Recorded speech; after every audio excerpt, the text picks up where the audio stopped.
Time check now, 7:32. This time check brought to you by our friends at Burger King. Burger King's King Wings are getting a saucy upgrade.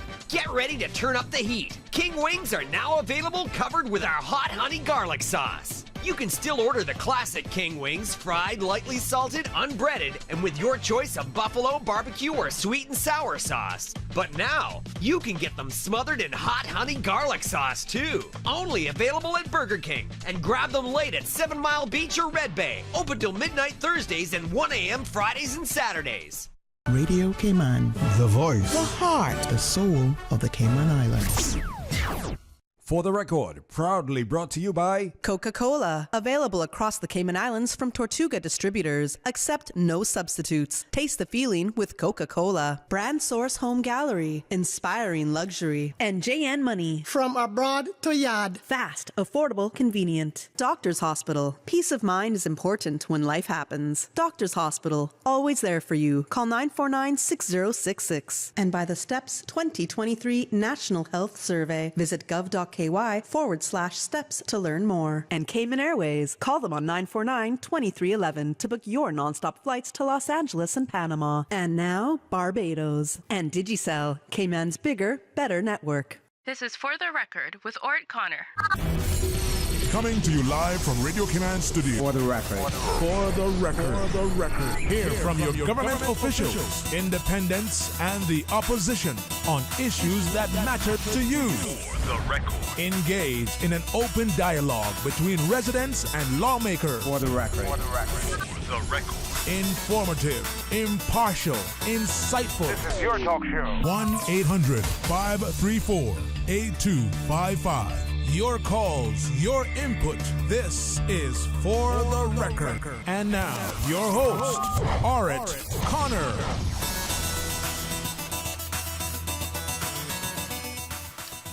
Good morning, good morning, good morning, O land of soft, fresh breezes and verdant trees. So fair. Today is Friday, the 22nd day of September 2023, right here in the beautiful Cayman Islands. We hope and we trust that everyone had a restful, peaceful, enjoyable evening. Those of you who are on the roads of the Cayman Islands, whether you're a pedestrian, a cyclist, or operating any type of motorized vehicle, we urge you to please, please, please be extremely cautious.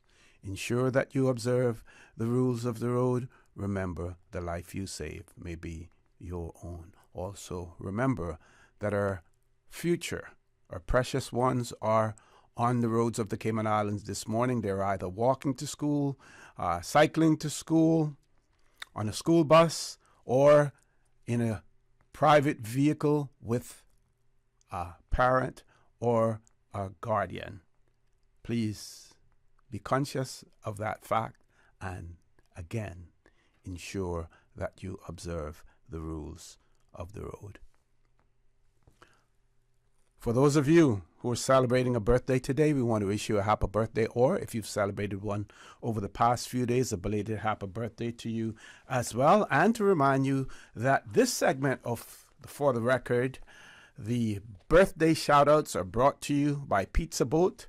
They are now open in Queens Court on West Bay Road, so we urge you to hop on board the Pizza Boat Express. Why? Because Pizza Boat makes pizza even more fun. You can pick your pizza up or have it delivered. Simply call 949-0000, or you can order online via www.pizzaboat.ky. For those of you who have lost loved ones, again, we want to extend our sincere condolences to you. We hope and we trust that your faith will help to carry you through these extremely challenging times, and that the memories of your loved ones will be a blessing. For those of you who are ill and are either at home or at a medical facility here in the Cayman Islands or overseas, we wish you a speedy recovery. So, folks, I want to thank you for allowing Radio Cayman, and by extension For the Record, into your homes, into your vehicles as you traverse the busy roads of the Cayman Islands, into your places of work, wherever that may be. As you know, For the Record is a show produced by the staff and management of Radio Cayman, and it is geared towards keeping you abreast of issues as they arise and play out on the local, regional, and international scene. I am your host, Orett Connor, and you're welcome to join me every Monday, Wednesday, and Friday from 7:30 a.m. until 10 a.m. During that period, our phone lines are open. This morning, it is the radio voice of Silver Fox, Mr. Paula Cal, waiting to take your calls. You can call us on our toll-free number provided courtesy of Flow. That toll-free number is 1-800-534-8255. You can also call us on 949-8037 and 949-6990. Email us at fortherecord, one word, fortherecord at candw.ky. WhatsApp us 925-3261. Follow us on YouTube by subscribing to Radio Cayman live stream, and don't forget that we are on Facebook as well. So let's first look at the birthday shout outs. Again, proudly brought to you by Pizza Boat. They are now open in Queens Court on West Bay Road. We urge you to hop on board the Pizza Boat Express because Pizza Boat makes pizza even more fun. You can pick your pizza up or you can have it delivered. Simply call 949-0000 or order online via www.pizzaboat.ky.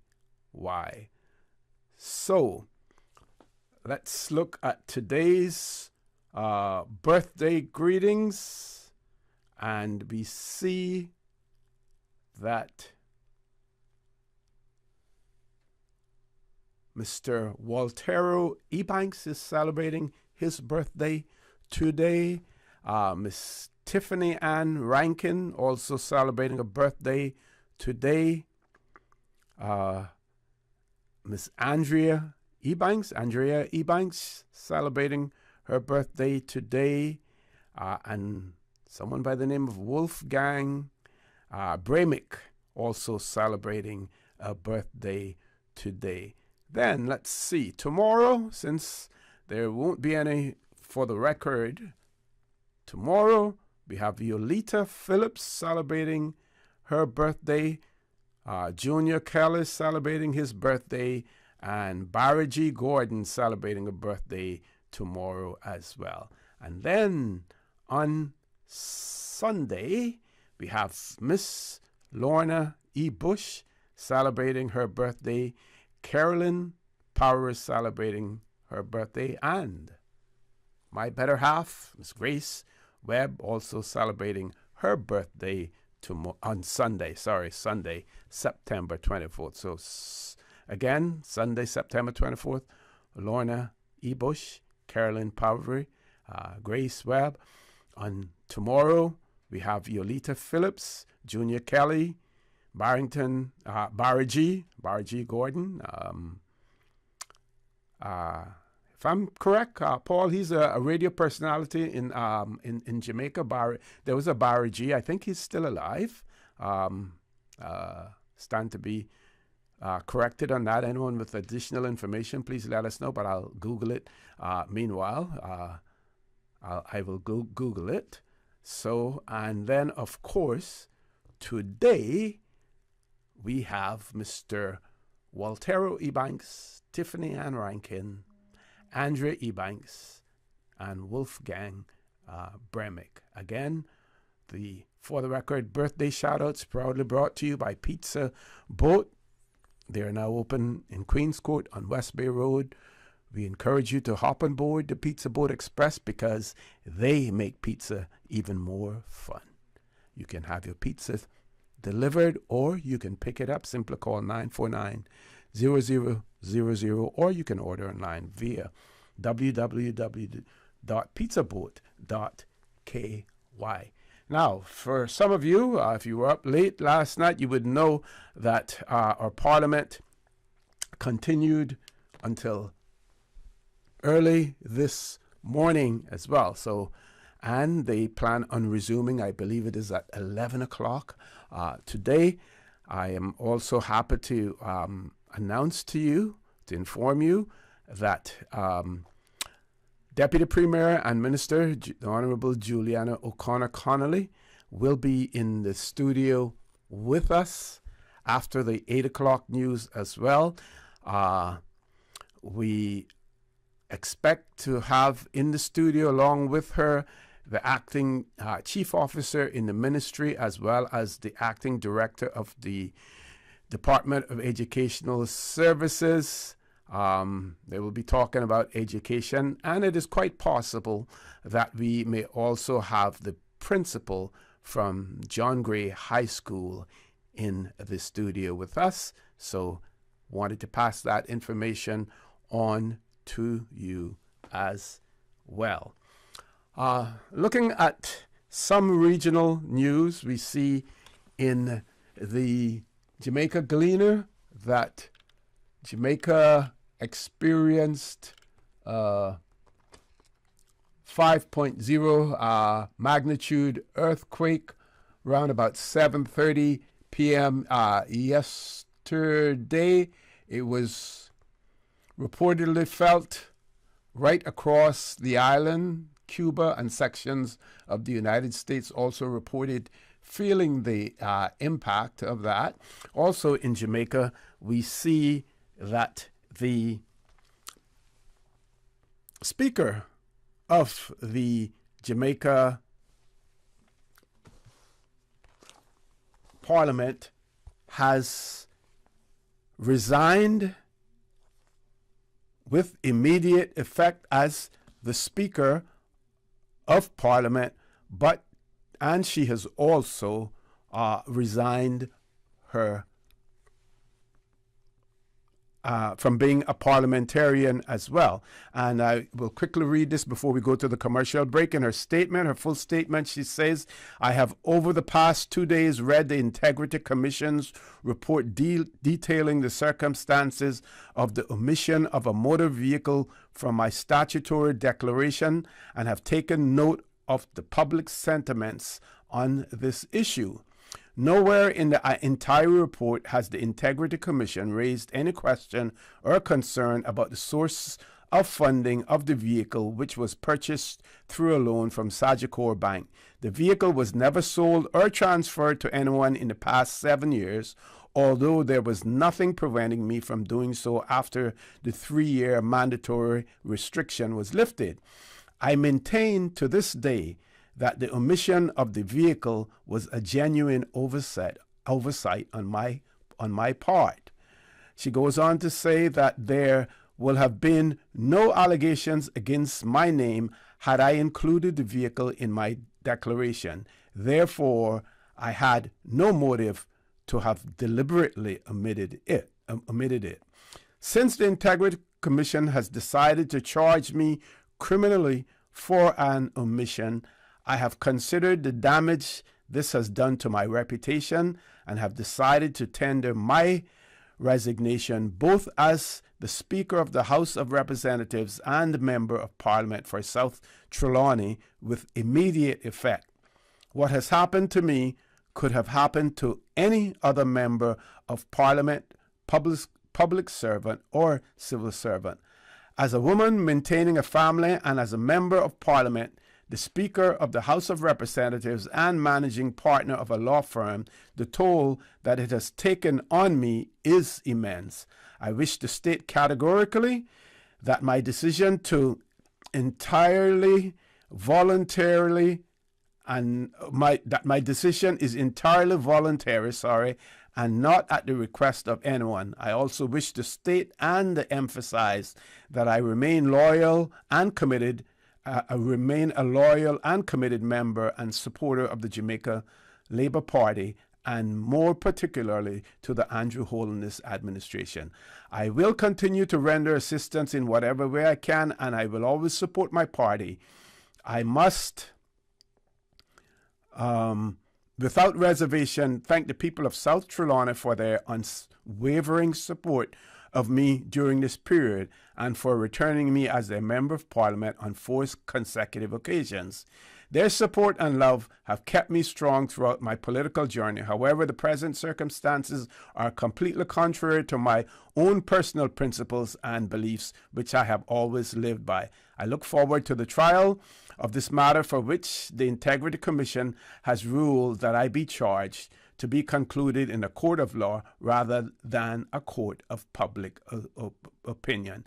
As I stated in the House of Representatives on Tuesday, September the 19th, 2023, I have nothing to hide. I did not knowingly mislead the Integrity Commission. It was a genuine oversight. And that we see parliamentarian doing the right thing when it is called for. Folks, we're going to take a commercial break. Please stay tuned for the record. We'll be back shortly. The Cayman Islands boasts of a long, colorful, and rich history.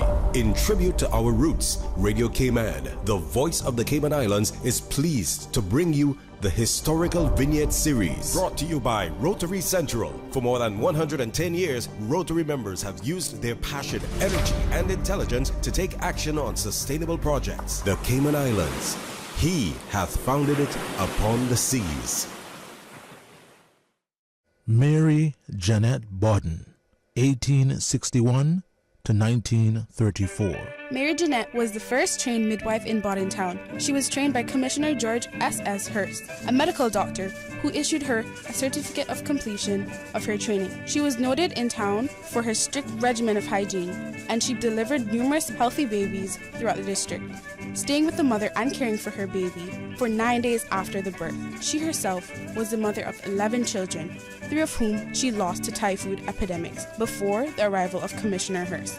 On the Commissioner's frequent weekend visits to Bodden Town, Mary Jeanette and her husband Henry provided transportation for him, as Henry was a mail carrier and owned a horse and buggy. Radio Cayman's Historical Vignettes was brought to you by Rotary Central. For more than 110 years, Rotary members have used their passion, energy, and intelligence to take action on sustainable projects. Since 1993, Rotary Central has worked diligently each year to provide quality bus shelters to our community, a traveling convenience to our school children, the elderly, young people going to work, guest workers, and visitors using the public bus. We, Rotary Central, help you, our advertisers, make it happen. Your marketing dollar travels a far way, positioning your message, your product, your services, your presence in over 83 bus shelters. Every dollar you spend, every advert you place helps to build another bus shelter, providing modest comfort for Cayman travelers. Reserve space now on the only billboard medium in the Cayman Islands. Email rotaryshelters@gmail.com. rotaryshelters@gmail.com. The Bus Shelters, a partner in community convenience. Another inspiration program by Rotary Central Cayman Islands. All aboard the Pizza Boat! Cayman's newest pizzeria. Birthday parties, office luncheons, summer camps, game night. Whatever your occasion, bring the fun with Pizza Boat. A Cayman twist to pizza. Bringing fusion ingredients from all over the globe to give you locally inspired fresh pizzas all day, every day. What's more, now you can enjoy a boat-shaped pizza with toppings of your choice. It's Pizza Boat. Pizza Boat, now open in Queens Court on West Bay Road. Pick up or delivery 949-0000 or order online www.pizzaboat.ky. Pizza Boat. Experience the ultimate pizza voyage. Since March 2004, West Bay Pharmacy has kept their doors open to the local communities, even before, during, and after Hurricane Ivan. At West Bay Pharmacy, our staff provides so much more than pharmaceutical excellence. From the moment you walk through our doors to completing your cash out, our staff will have put your healthcare concerns at ease. We would like to take this moment to thank our loyal friends and customers. To us at West Bay Pharmacy, our patients are our primary concern. We provide thorough background checks and precise calculations to ensure your medical safety. Thank you for being a part of our family and for choosing West Bay Pharmacy, where we care about your health. Upgrade your connection with Digicel's all-new postpaid plans. Experience the freedom of endless local calls, more any use data to browse, entertainment data for Netflix, Spotify, YouTube, and TikTok, and endless social data for WhatsApp, Instagram, Facebook, and Twitter. That's not all. Stay connected when you travel with roaming data for the USA, Canada, and the Caribbean, and make calls while abroad with more international minutes than ever before. Stay connected on the fastest, most reliable network. Make the switch today. Digicel, better connected. Your dream home starts with a vision, and often inspiration is at the heart of that vision. Brand Source Home Gallery's in-house designers are here to help bring your vision to life. Whether you're remodeling or building a new home, Brand Source Home Gallery is your one-stop solution. Explore their kitchen cabinets, sinks, faucets, bath fixtures, tubs, vanities, and more. Let Brand Source's designers help and inspire you with your next project. Call 623-5000 and schedule an appointment with a design expert at Brand Source Home Gallery, Dorsey Drive, Industrial Park, serving Cayman for 50 years. System 1 loaded. 1-800-534-8255. What is on your mind when it comes to the government, independence, and the opposition? Issues that matter to you. 1-800-534-8255. Waiting to hear from you. For the record. This is For the Record with Orett Connor. Good morning. Welcome back to For the Record. We have about 6 and a half minutes before we go to our 8 o'clock news. And after the 8 o'clock news, we will have guests in the studio. Deputy Premier and Minister, the Honorable Juliana O'Connor Connolly, and her support staff, the acting chief officer, the acting director of Department of Education Services, and quite possibly the principal of John Gray High School to be in the studio as well. I would encourage you, if you have any questions or comments, please email them to us. For the record at candw.ky or WhatsApp us 925-3261, because there is no guarantee that the phone lines will be open. There's lots to be discussed, a lot of information that the Deputy Premier and her support staff want to impart to you as well. On the birthday side, we have 2 more birthday greetings for Sunday. Miss Evadne Banks and Mr. Cassius Super C. Stewart celebrating his birthday also on September the 24th. So happy birthday to him also. I want to give a big shout out to the people of Guyana, and I hope Miss Anita Khan is listening this morning as well. And a huge shout out and big up to their president, President Imran Ali, who conducted himself really well when he was interviewed by one of the, and I say here, quote unquote, entitled hosts of Good Morning Britain. He was, the president of Guyana was, of course, in New York for the United Nations General Assembly, and they interviewed him remotely on that. If you get an opportunity, Google Richard Madeley, Madely, criticized for vile treatment of Guyana President Irfan Ali on Good Morning Britain. And I'm going to share as much of this as possible, probably as much verbatim. Says Richard Madeley, I hope I'm pronouncing it right, is being criticized for his vile and patronizing treatment of Guyana's President Irfan Ali on Wednesday, the 20th of September, in the episode of Good Morning Britain. Ali, set to address world leaders at the UN General Assembly in New York today, on that date, about his belief that the United Kingdom needs to realize it still benefits from its historical role in slavery. Hours before the address, Guyana's leader appeared on Good Morning Britain via video link, where Madeley appeared to grow angry with his guest over the suggestion that the royal family should offer to pay reparations to today's generations.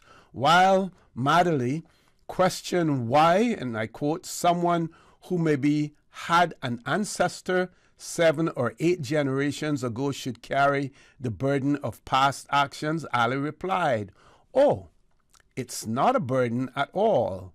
You are one of the beneficiaries of that slave trade, so this is not a burden.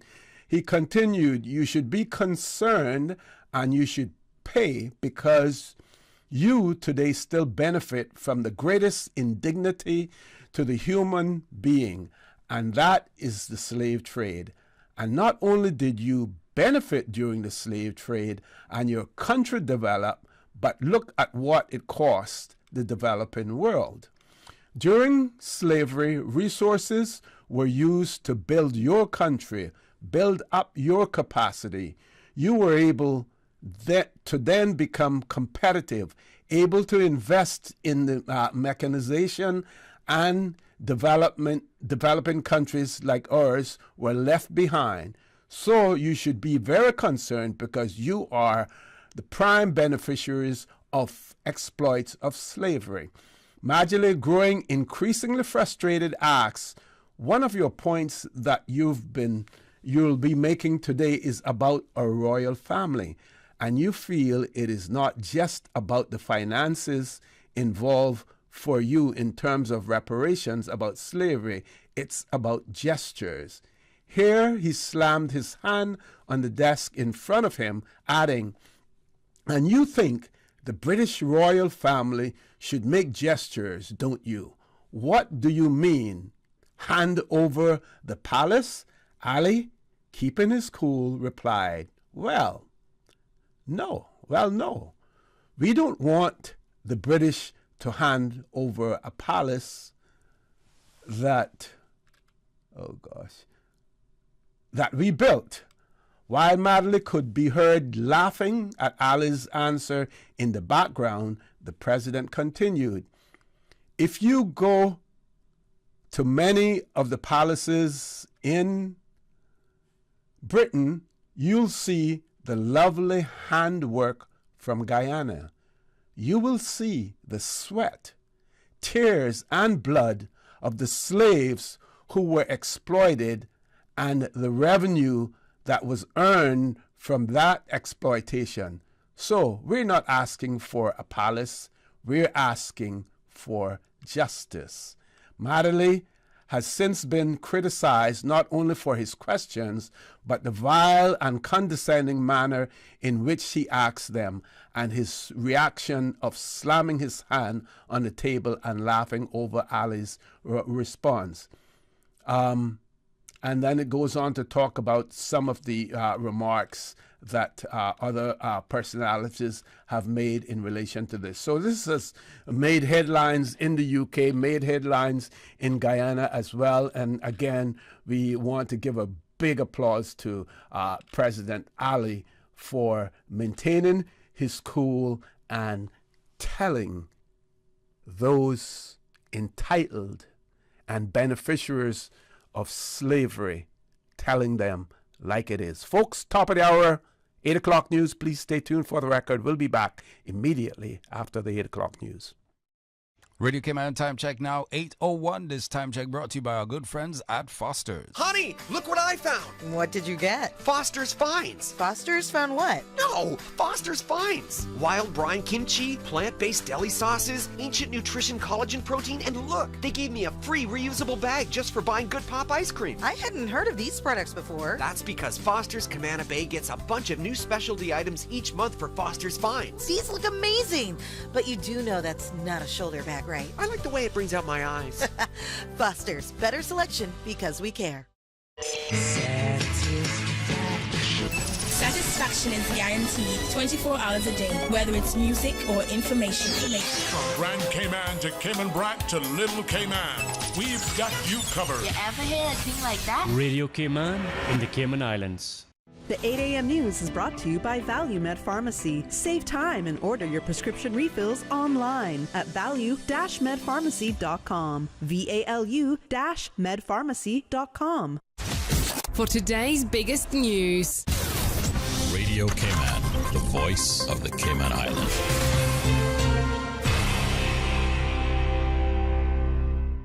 With your latest news, I'm Carsley Fuller. The trial of Devin Emmanuel Wright and Alvin Shaquille Ebanks commenced in Grand Court this week. The two were charged with robbery, conspiracy to commit robbery, and possession of unlicensed firearms. Radio Cayman's Jevi Ebanks reports. Appearing before Acting Honorable Justice Dave Palmer, Devon Emmanuel Wright and Alvin Shaquille Ebanks stand trial for robbery. The duo previously pled not guilty to all charges against them, and now it is for the public prosecution, led by Crown Counsel Shauna K. James, to convince a jury of their guilt. The particulars of the crime are that on the 29th of March 2022, at the Esso gas station in Industrial Park, one of the accused tried to rob the gas station and then stole $40 from a man, subject to force. The men are also charged with conspiracy of robbery and possession of an unlicensed firearm for the same event.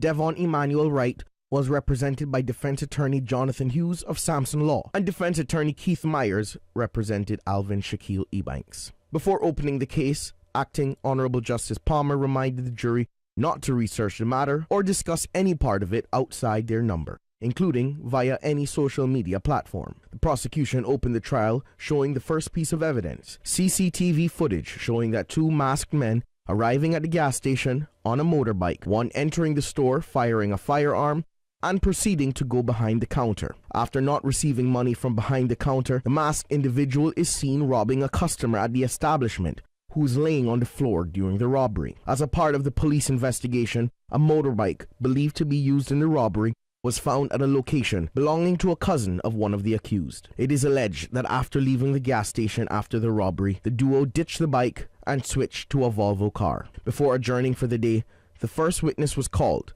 a crime scene investigator with the Royal Cayman Islands Police Service, who testified that when the motorbike was located, they could restore several characters, but not all of the VIN number of the bike. The case is expected to continue for 3 weeks. Jevi Ebanks, Radio Cayman News. The Education Minister has asked for an update on the progress of having private schools use school buses for their students to travel to and from the institution. The Honourable Juliana O'Connor-Connolly. The Minister reviewed the matter of providing buses for private school students as promised. A caucus and cabinet note was subsequently prepared and duly submitted. As Minister of Education, I presented a said note to cabinet on the 30th of May 2023. As the honourable member would appreciate, this is a multifaceted project which inevitably requires some decisions outside of my ministry. Lawmakers approved the motion moved by Red Bay MP Sir Alden McLaughlin earlier in the year, which asked government to consider not only stipulating that private schools use a busing system, but also that government assist in financial terms where that was required. Because the concerns were serious enough, it was not necessary. I certainly was not given a green light to prepare a paper. Subject to such policy being accepted, subject to the funding, subject to the child safety concerns, subject to the private sector and the government sector, is still a work in progress, but until I'm given the funding, direction, support from all members, that is the best that I can do, Madam Speaker. The minister says cabinet indicated there were, quote, severe restrictions in seeing the policy become a reality. In other news, a baby shark stuck in a shoe is found dead. The Department of Environment says the Caribbean reef shark was recently recovered by a concerned member of the public who found the shark with a plastic shoe wrapped around its body on the beach in South Sound. A post-mortem examination by a DOE doctor revealed the cause of death was suffocation. The shark became entangled in a plastic slipper which prevented it from swimming and covered its gills. This stopped the water flow over the gills and therefore oxygen uptake. The doctor also noted the shark was a male, 76 centimeters in total length, with a clear, visible belly button. Caribbean reef sharks are about 70 centimeters length at birth, so the doctor was able to conclude that the shark was probably born in late July or early August, making it just about 1 month old when it died. The Ministry of Home Affairs is inviting job seekers to its Public Safety Careers Fair, which is taking place today at the University College of the Cayman Islands' Sir Vassal Johnson Multipurpose Hall. It kicks off at 8:30 a.m. and runs until 4. All MHA agencies will showcase the various elements of their collective roles in keeping the Cayman Islands safe. I'm Carsley Fuller. The 8 a.m. news is brought to you by ValueMed Pharmacy. Save time and order your prescription refills online at value-medpharmacy.com. VALU-medpharmacy.com. Now, more than ever, supporting your immune system is crucial to helping your body fight off illnesses like the common cold, the flu, and COVID-19. At ValueMed Pharmacy on Walkers Road and in Buntown, we carry all the essential vitamins and minerals to help support your immune system and improve your overall health. Some of our top immunity support picks are vitamin C, vitamin D, zinc, elderberry, and quercetin, or the popular 7-in-1 immunity support. Our pharmacists are always on hand to help guide you and answer any questions. Visit ValueMed Pharmacy on Walkers Road or Buntown. Live happy, live healthy with ValueMed Pharmacy.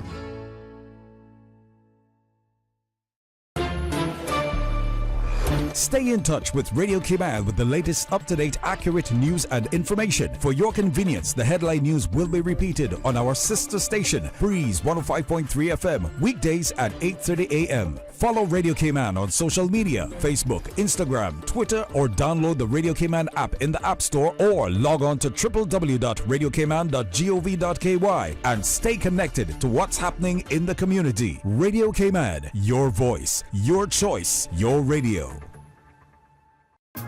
Beach and Reggae Sundays on Breeze 105.3 FM from 2 p.m. to 6 p.m. Brought to you by Healthcare Pharmacy, where they care about your health.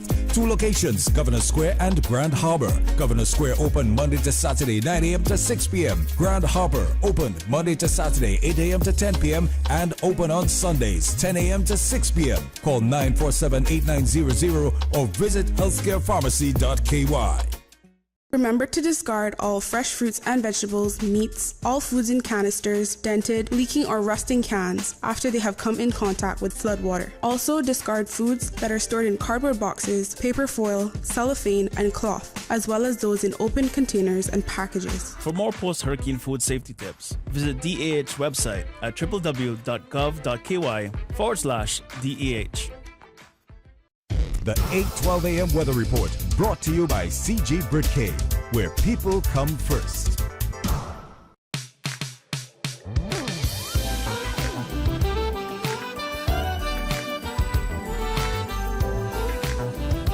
All right, once again, good morning, my friend. Let's take a look at your latest weather. Present temperature now 87 degrees Fahrenheit, but with the sun on your back, it feels like about 95 degrees Fahrenheit. Winds out of the east-northeast at 10 miles per hour. Relative humidity 72%. Last night's low temperature was 84. Barometric pressure now at 29.85 inches and dropping. Light northeasterly winds and slight seas will continue across the Cayman area for the next 24 hours due to a slack pressure gradient over the northwest Caribbean, which may support some localized thunder showers. And the National Hurricane Center is issuing advisories on potential tropical cyclone 16. This system poses no threat to the Cayman Islands. Our forecast for today, partly cloudy skies with a 30% chance of showers and possible thunder. Temperatures will rise to the low 90s with a heat index of 107. Winds will be northeast at 5 to 10 knots. Seas will be slight with wave heights of 1 to 3 feet. Later tonight, partly cloudy skies with a 30% chance of showers and possible thunder. Temperatures will fall to the low 80s. Winds will be east to northeast at 5 to 10 knots. Seas will be slight with wave heights of 1 to 3 feet. Low tide is coming up at 8:51 this morning. It's going to be high at 4:57 this afternoon and low at 11:04 tonight. The outlook is for similar weather conditions through Saturday evening. That, my friends, is your latest weather. Mr. Campbell, we have your test results. Do you want the good news or the bad news first? Good news. No, wait, bad news. Give it to me straight, doctor. Your blood work came back. You've got erythrocytes all over. Oh no, this can't be happening. Here's the good news. That just means red blood cells. It's a good thing. You're completely fine. With 99% of medical claims paid in 5 days, we're like a doctor who doesn't want to be a comedian. CG Britcay. Good like that. The 8:12 a.m. weather report brought to you by CG Britcay, where people come first. During these unprecedented times, Radio Cayman, the voice of the Cayman Islands, is pleased to bring you the Cayman Strong Series. The Cayman Strong Series is brought to you by Encourse Cayman. Visit encourse.ky to view a full list of wellness services and their qualified team. Encourse Cayman, health, wellness, and happiness.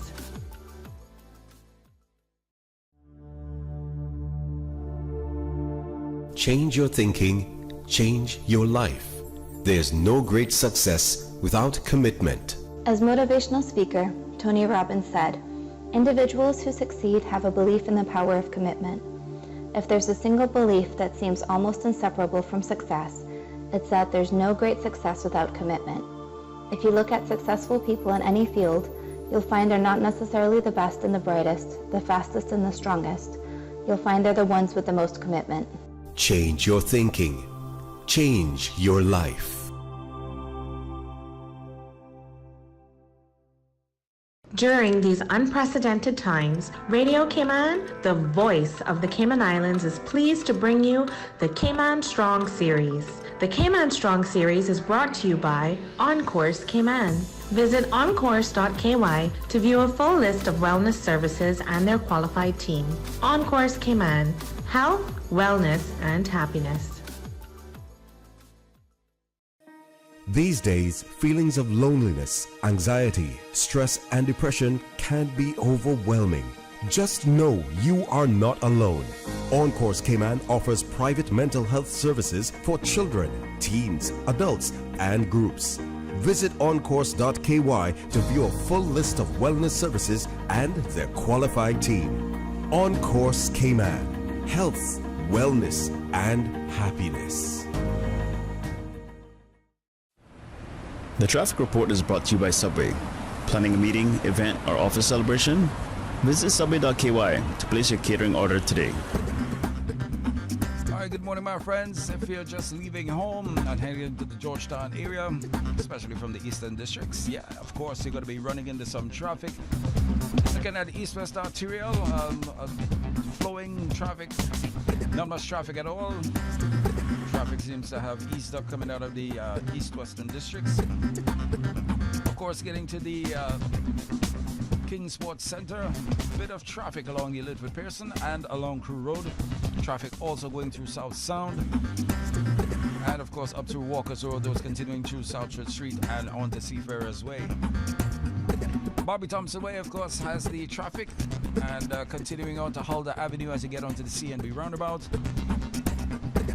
Streets in Georgetown, looking at Shedden Road, traffic flowing smoothly. Similar along Edward Street, Seafarers Way. No cruise ships in port, so traffic should be flowing much better. Godfrey Dixon Way, traffic heading onto Eastern Avenue, flowing smoothly. And of course, at the Butterfield roundabout, we have a bit of traffic coming off the Esterly Tibbets. Traffic along North Sound Road, northward bound traffic coming off from Thomas Russell Way, making your way around through the Butterfield roundabout. Heading towards the airport, light traffic along Roberts Drive. And of course, all this traffic dissipates as the morning progresses. You know the usual flow of traffic this time of the morning, especially from Monday to Friday. Looking forward to the weekend? I'm sure you are. Remember, the traffic report is brought to you by our good friends at Subway. It's game time, Subway fans. We're upping our sub game with the all-new Subway Series menu, an all-star lineup of 6 delicious recipes. Just order by name or number and we'll do the rest. Whether you're catching a quick lunch or just need a tasty victory, the Subway Series menu is coming in clutch. Subway Series, easy to order, hard to resist. Try it today, only at Subway. Eat fresh. The traffic report is brought to you by Subway. Planning a meeting, event, or office celebration? Visit subway.ky to place your catering order today. 89.9 Radio Cayman helps you to weather the storm during this hurricane season. One of the most crucial elements of hurricane preparedness is storm awareness. During the season, it is of utmost importance to pay attention to the latest local weather forecast, as hurricanes do not suddenly form or strike. There are various methods of advanced notification. Utilizing such may be the difference between a favorable outcome and disaster. Both television and radio serve as excellent mediums with up-to-the-minute storm path information in the wake of a hurricane. Another method of tracking a hurricane may be only arm's length away. Your smartphone or tablet can be your most valuable tool before, during and after a storm, providing countless numbers of apps with crucial hurricane information. Many apps allow you to track storms with moving radar and satellite imagery, plus offer alerts, current conditions, forecasts, advisories, and even video. This hurricane preparedness tip was brought to you by your community radio station, Radio Cayman 89.9 FM. For the record, with Orett Connor. Initiating system. For information that matter. For the record, with Orett Connor. Continues right now on Radio Cayman.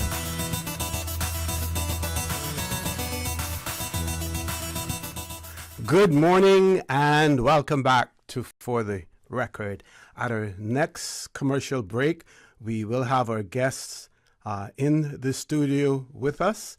Meanwhile, I still have a few more birthday shout-outs to recognize. We do have Nicole Watler, who celebrated her birthday on September the 20th, and Yvette Watler celebrated hers on September the 21st. And, of course, birthday greetings to both of them as well.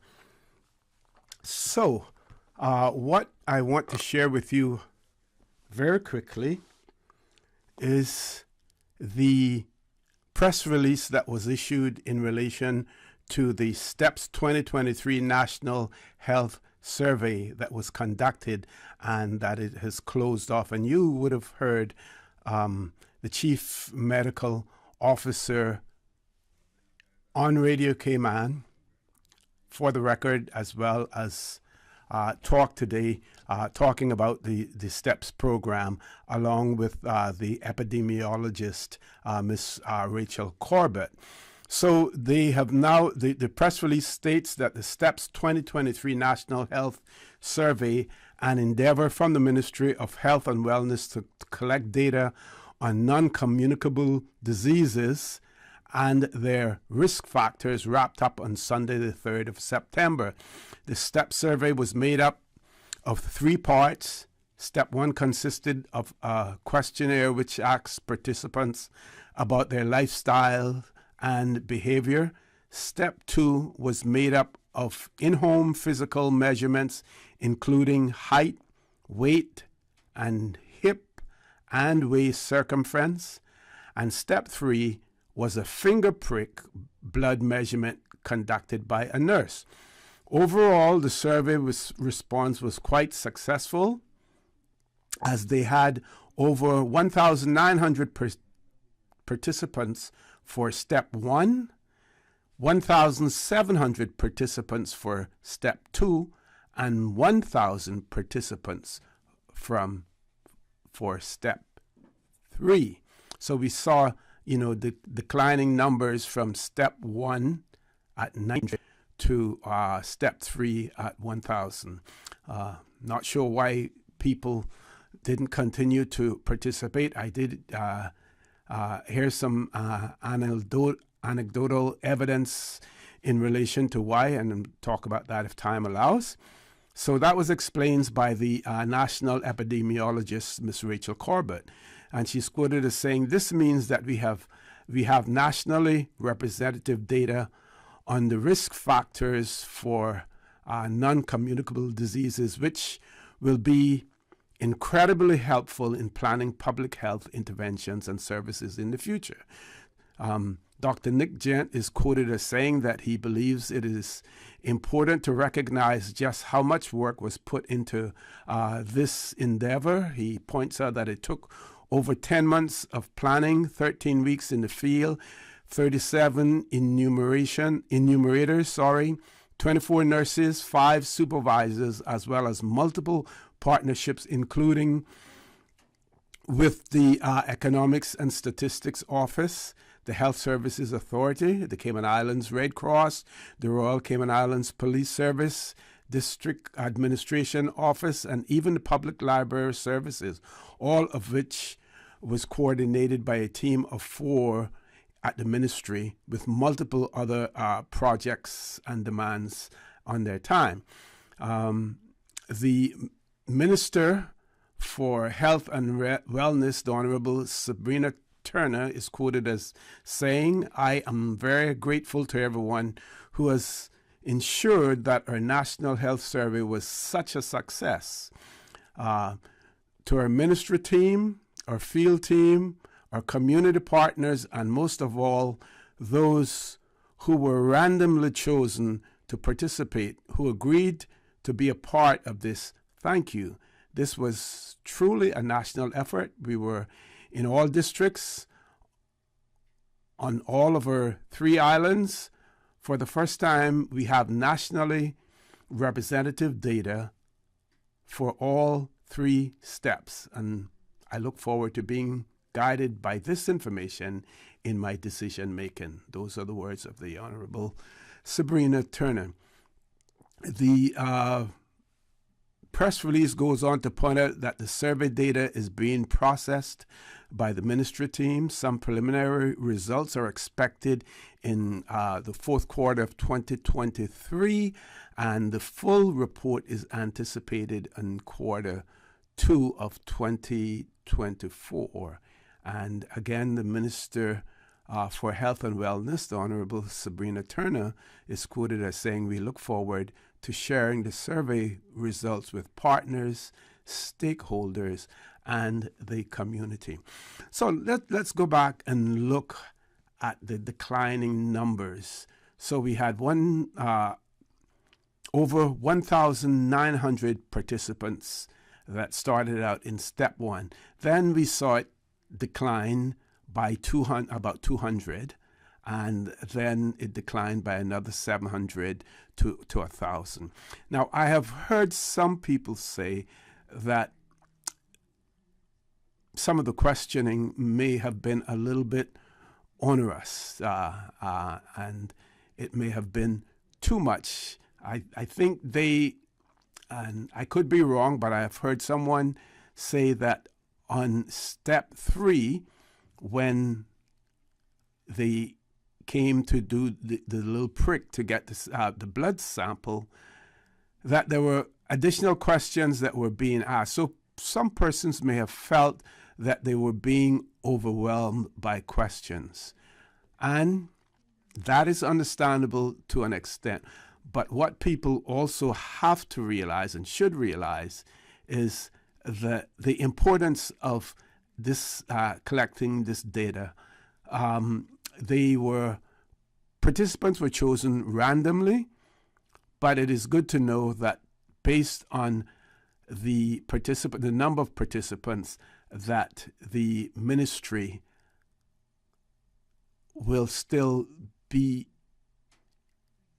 able to successfully process what they have and to make determinations based on those as well. But again, what we want to say to the people of the Cayman Islands is that when you're asked to participate in a survey that has national ramifications, but also has ramifications for you as an individual or for your family and your family members, that you should try as much as possible to participate, in that. We find time for other things. People find time to get on social media groups, and you see all hours. 3 o'clock in the morning, I get up to go cycling, and my phone is pinging where, people are on there on these group chats, chatting about things that to them, may be important, but certainly not as consequential as things like this. So we just simply, my message that I want to get across to our listening audience is that there are things that are important and there are things that are really, really important. And when it comes time for you to participate in those, please do so as well. Folks, we're going to take an early commercial break so that we can have a guest seated in the studio. We want to encourage you. We're no guarantee that any phone lines will be open. If you have any questions or comments, please send them. Our email address for the record at candw.ky, or you can WhatsApp us on 925 3261. As a matter of fact, I already have one question. This person says, would the education officials explain why our primary school children require jackets as uniform but no hats? They are suffering daily in the hot sun at PE or lunchtime outside. I think I've seen this question once before. I'm not sure if I got the opportunity to ask it, but I'm sure that and I'm not speaking for the representatives from the Ministry of Education, but I'm sure if hats were required, then you would hear someone complaining about that as well. But I am sure that is left to the discretion of the parent. If they know that their children are going to be outside in the hot sun, then send a hat or a cap along with them as well. Folks, please stay tuned for the record. We'll be back shortly. At Doctor's Hospital, we know life happens, and usually when you least expect it. So when unexpected medical issues arise, you need quality care close to home. Located in the heart of Georgetown, our accomplished team of physicians and medical staff treat minor urgent conditions such as migraines, chest and abdominal pain, shortness of breath, burns, broken bones, open wounds, and more. 24 hours, 7 days a week with no appointment necessary. Peace of mind is important when life happens. At Doctor's Hospital, we're always here just for you. Need to speak to someone? Call 949-6066. Can you imagine your home completely organized? At Brand Source Custom Closets, we can. We specialize in designing and building custom closets and storage units for any room in your home, including the garage. With tailored designs and custom LED lighting solutions to fit your lifestyle and budget. Our custom closets expert is committed to enhancing the value of your home with a solution that is uniquely yours. Visit our showroom or call 623-6774 to schedule a no-obligation appointment with our design expert. Brand Source Custom Closets, 209 Dorsey Drive, Industrial Park. You know, as a little girl, I dreamt of traveling to faraway places and foreign lands. I tell you what though, no more dreaming. I'm going flying with Cayman Airways. How blessed are we in the Cayman Islands to have a very own national airline? Girl, you can fly to so many international destinations without the hassle of connecting flights. On top of Jamaica, Cuba, and Honduras, you got non-stop flights from Cayman to New York, Miami, Tampa, and even Denver, Los Angeles, Panama, and child, they now have Barbados.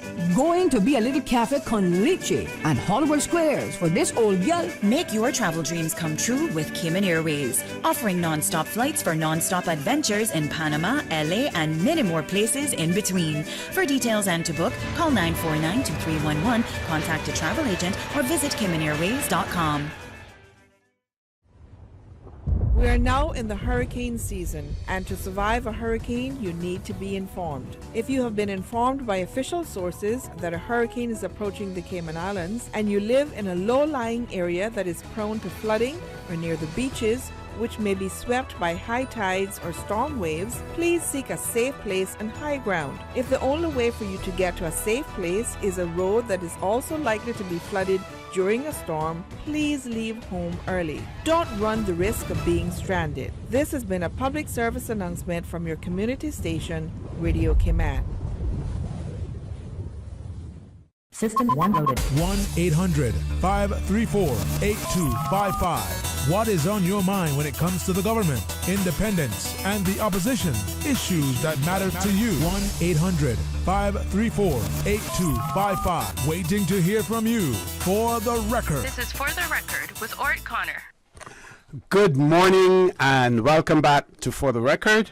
As promised, it is my pleasure to have in the studio with me Deputy Premier and Minister, the Honorable Juliana O'Connor Connolly, in the studio with us, as well as her support team in the studio. We will introduce them in a moment, but as is customary for Miss Julie, we want to have a prayer before we start the interview. First of all, I want to say good morning to the Honorable Minister. We know that she was up late until, well, I should say early this morning as well, but it is good to have you here, Minister. Good morning. Welcome back. Thank you, O.C. Shall we pray? Our kind and precious Heavenly Father, Lord, we pause one more time to acknowledge your deity, your awesomeness. Lord, we thank you that we so reside in a beautiful country, a beautiful jurisdiction, that we still can publicly acknowledge who you are because you have founded us upon the seas and have established us upon the rock. Lord, we thank you for this medium of Radio Cayman this morning, that we can come and speak not only to the most competent host and gracious host and the staff that's auxiliary here, but by extension we can reach the people that we love so dearly, Lord. Certainly we do this job for love of country, and that is our continuous modus operandi. Lord, I'm indeed privileged and honored to be here with my team this morning, Lord, to speak about a very passionate subject dear to our hearts, education, Lord. Education, like serving the Lord, is a passion. Not every Tom, Dick, and Harry can do it. And I'm thankful for those that are around the table, the senior management team, and all the other many hundreds that work together diligently, work assiduously to bring an education to our people. And Lord, we are determined, cost it what it may. Not one child is going to be left behind, and we are going to have an educated country. These mercies, these favors we ask in the wonderful name of Jesus with thanksgiving. Amen. Amen. Amen. Thank you very much for that, Miss Julie. And I want to give you this opportunity to to state to our listening and viewing audience, what we're seeking to accomplish today, and also to introduce your support staff that you have along with you. I know there are some who are in acting capacities and others that are in substantive positions as well. Over to you, Ms. Julie. Thank you. Perhaps if I could pick up on the last part of your statement, OC, the acting capacities. Yes. We don't really have an educational Hollywood, but the acting gives us the perspective and elasticity that we can respond quite quickly to any and every situation, and that we don't get lost in an egotistical attitude that I'm here to stay. Our team recognizes whether we're acting or not, we're there for the job and for the movement, and we give it the very best. I have every confidence of that. As a servant leader, obviously I'm not going to hog the show. I'm going to introduce Ms. Monteith, who is an acting chief officer for over a year now. She will soon get her Oscar.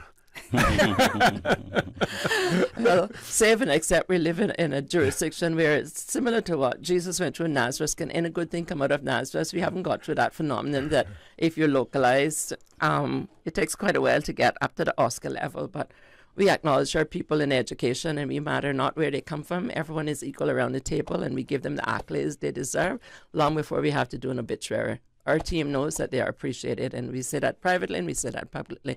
So I'll ask Ms. Monteith, before I do further introductory remarks, if she would introduce the team that I'm so proud to lead.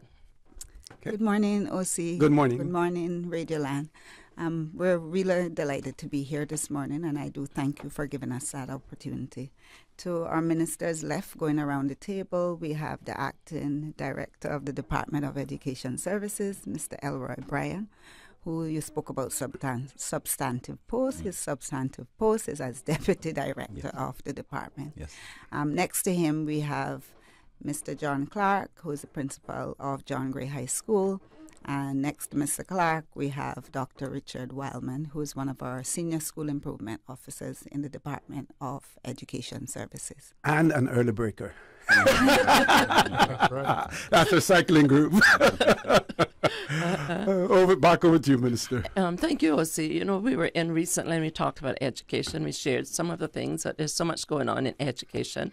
And a lot of time people tend to focus on the negative, but I'm here to say today there's a lot going on in education. And I'm an avid reader of history, not just Caribbean, but African and political history. And so I made up my mind a long time ago that the roads are rough and the hills are hard to climb, but we don't quit. We rest if we must, but we don't quit. And so as issues arise, a lot of times they're magnified. And I think that we have to do what I call the peeling away concept. And if we could use the imagery of an orange, oftentimes if you just bit into the orange, it would not be very palatable. We would get the sour taste of it. But once we remove that beautiful orange skin, when we actually get into the orange, all still isn't well. There are seeds in it and there are pits in it. And that's how education is. People see it from the outside and everybody becomes an education expert. But we knew that the experts fell away quite quick, like margarine in the midday sun when we got COVID. Because whenever I went to shop at Foster's or wherever I shop, the Brack supermarket, people were saying, like, Minsa, when are you going to open back your schools? You know, I can't take it anymore. And they were their children. I mean, I call them metaphorically my children, and I do mean that in every sense of the word. But at the end of the day, you would have seen that there's been a spate of occurrences, and it just seemed like since school started, we're almost having a competition in the minds of some that you'd send them without a cent. And I want people also to recognize that, yes, there are spates that happen in our school, and we have a zero tolerance for it. We now have rolled out our bully policy. But we both went to school in Cayman OC, and we both went, this might reveal our age, at a time where we didn't have the asphalt roads, so we would be coming home from school and people would get sand put between the two of you and they would knock it up your face, and that would start a fight. Yeah. But back then, we didn't have the social media where it was instantaneously, and we have the adverse effect that from a psychological perspective is that some of those persons do it because that brings the, it's like a magnet. It brings them that attention. And then when you have like media houses also just put it out, breaking news, even if you don't have that type of training or that respect for the Caymanian people, look at some of the international media houses. There are some things that they refuse to report. And so you look at the bigger good. What am I going to achieve out this? Is it just good enough that because John Gray School got a good rating, which blew some of their minds out of the water? They thought that because it's a public school and because the majority of Caymanian students and because we open our doors to the SCN when many private schools don't, that we could never do it. Well, we're not going to stop on that, because if I get the resources I'm asking, and that's going to take a miracle, because as of now, I'm not getting all the resources, but I'm a woman who's Holy Ghost filled and believe in the power of God, so I have the audacity for hope and the temerity to speak up when it seems hopeless. But I can tell you, Osi, the 3 public schools that I have, including Cayman with Mr. Bowie and his team, John and his team, the principal at Clifton Hunter, I would not trade them for any money. In fact, if I had the power in the Section 55, they would be getting paid more than probably the high CEO, because the job that they have to do, the public lashing that they have to do, when they're passionate like John is, it affects your health. I know for myself, you don't sleep, you're up thinking about it. And I think if I don't get across another message this morning is that let's look at it from a mathematical formula. There's 24 hours in a day, at best, maximum. We have the children 8 hours. Parents have their children or have the control of their children for 16. That means I have them for 1/3 of the day. And so based on the proportionality, I should be getting 1/3 of the blame. But it doesn't work that way. They supposedly leave home as angels, and there's a metaphoric change on the bus and the car, and they step off then as semi-angels or non-angels, I won't call the D word, and then John and his team, or Bowman his team, or Miss Vassell her team, expect to take them, brush them up, make them angels, and send them back. And when that doesn't happen, we have some parents who want to come in, they want to curse off the teachers, want to threaten the teachers. And then if that were not enough, OC, we have this umbrella called human rights, and that has its place. But when you have, even in the primary school, a child saying, I'm going to call 911 to their parent and to the teachers, these are human beings too. They have mortgages to pay, they have children to raise, they have their responsibilities.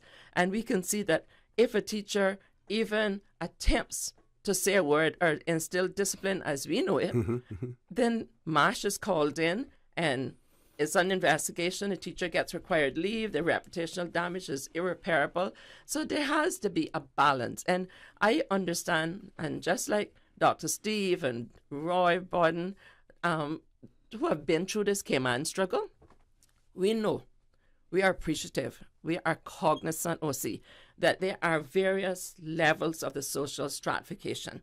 And for those of us who had the fortunate or the unfortunate circumstance of starting from sub-zero and try to penetrate and break those glass ceilings, at every time we break it, there's someone, massa, we call it, who says, no, they can sweep my yard, or they can bring me water, they can go shopping, but they can't sit as equal.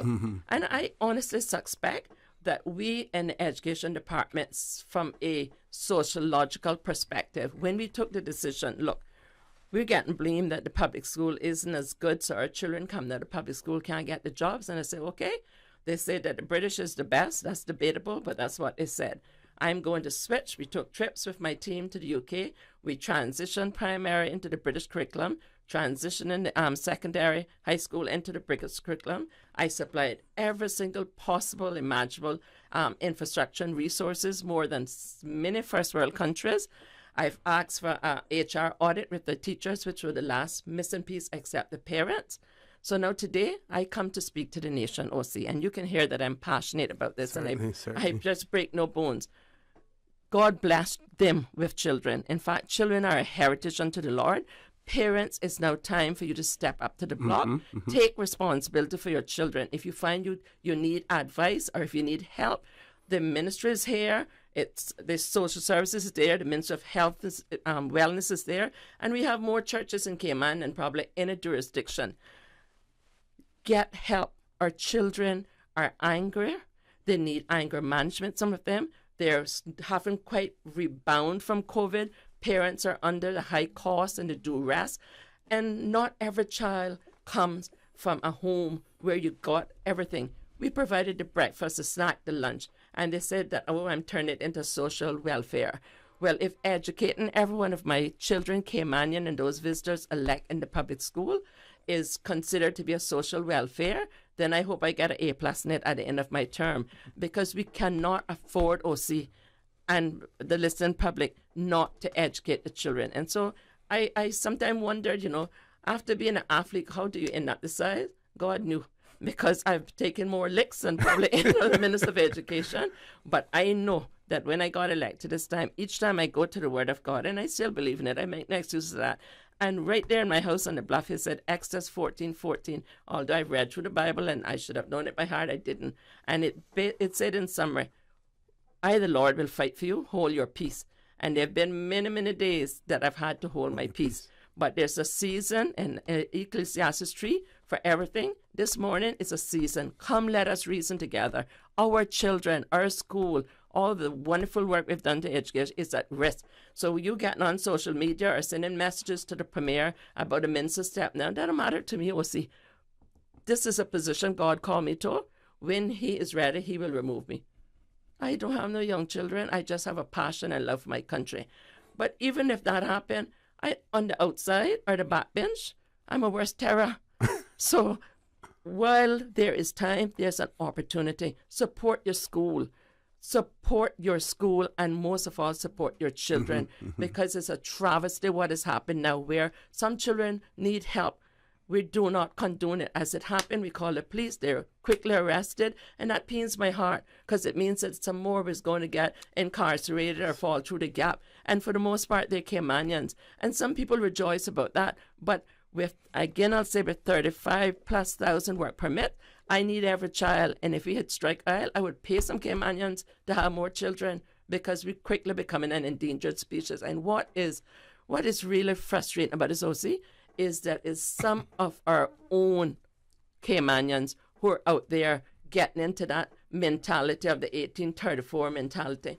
I wish I could find and play Bob Marley's song, Emancipate Yourself, until they actually memorize it. Because Cayman needs an emancipation. There is talk about having a day similar to Jamaica where we have emancipation, or, well, we don't want to say that we had slaves. Right. So I guess still in denial. The nomenclature of emancipation. We can only really emancipate ourselves when our children are educated. You do not do it by tearing them down. It's a journey. Let's get on board. If you can't get on board, get on your knees.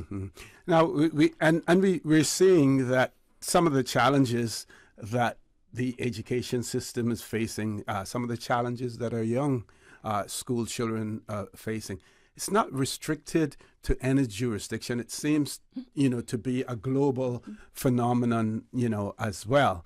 But like you said, Minister, we want to talk about solutions. We want to talk about, what we're doing the positive, There's an action accentuate the plan. positive rather than talking, about the negative. So that is extremely important that we do that as well. So I'm going to let you direct all of the discussions, Minister. Yeah, well, I'll start by way of protocol, the chief officer. But we have met, I go to my schools and stuff, and there's an action plan. There was a PTA that was organized and stuff at the John Gray High School. And we're talking about John Gray today, but that's not known as school. I mean, I'm proud of John Gray High School. I'll go anywhere and tell them that is the best school around. And that's being a Cayman bracket because I think they also have a good school. But John has worked so hard, him and his team, and continues to work. And I will go to my neck defending that school because he's there in season and out of season. And so the Lord has orchestrated the team here. Elroy, he's come from the background. We got Dr. Weiler, Miss Monteith, and herself. None of us are perfect OC, but neither are the ones who agitate. So they put together a plan.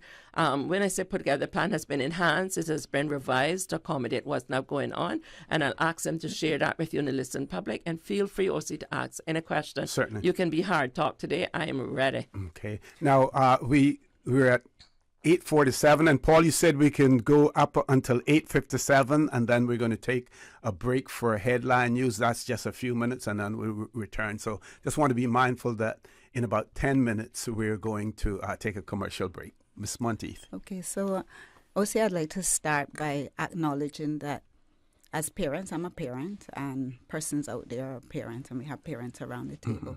When things happen that involve your children, it's very emotional. So you instantly think about my son, my daughter, my twins, what has happened to them. So we do recognize and we do sympathize and empathize that any occurrences out of the norm will elicit those emotive reactions. And rightly so, because you are the protectors and you are the guardians for your children. I will say, though, as Minister just alluded to, there are many programs, there are many policies in place, and the team will go through some of that. But just know that we are, I like to say this to my staff, we're in this together. It isn't a school thing. It isn't a community thing only. It is our responsibility. And together, we will get over any issues, find solutions, but it's a together. And I think that's the important point there. Is not any school, whether it's John Gray or any of the other schools that have any spates, as Minister said, this is not a regular occurrence. School doesn't occur every single day. These things happen. But even if it's one incident out of the norm, it is a disruption. So it needs some rectification, and that is what the team has been doing, and we even think ahead. So some of the programs that the listening public and yourself will hear about, this is a strategically thinking ahead and looking at any of those barriers for our children, because we're only as good as we can overcome the barriers for our children. Our children come and they're all diverse. Their faces are different, their needs are different. They come from different backgrounds, different homes with different issues.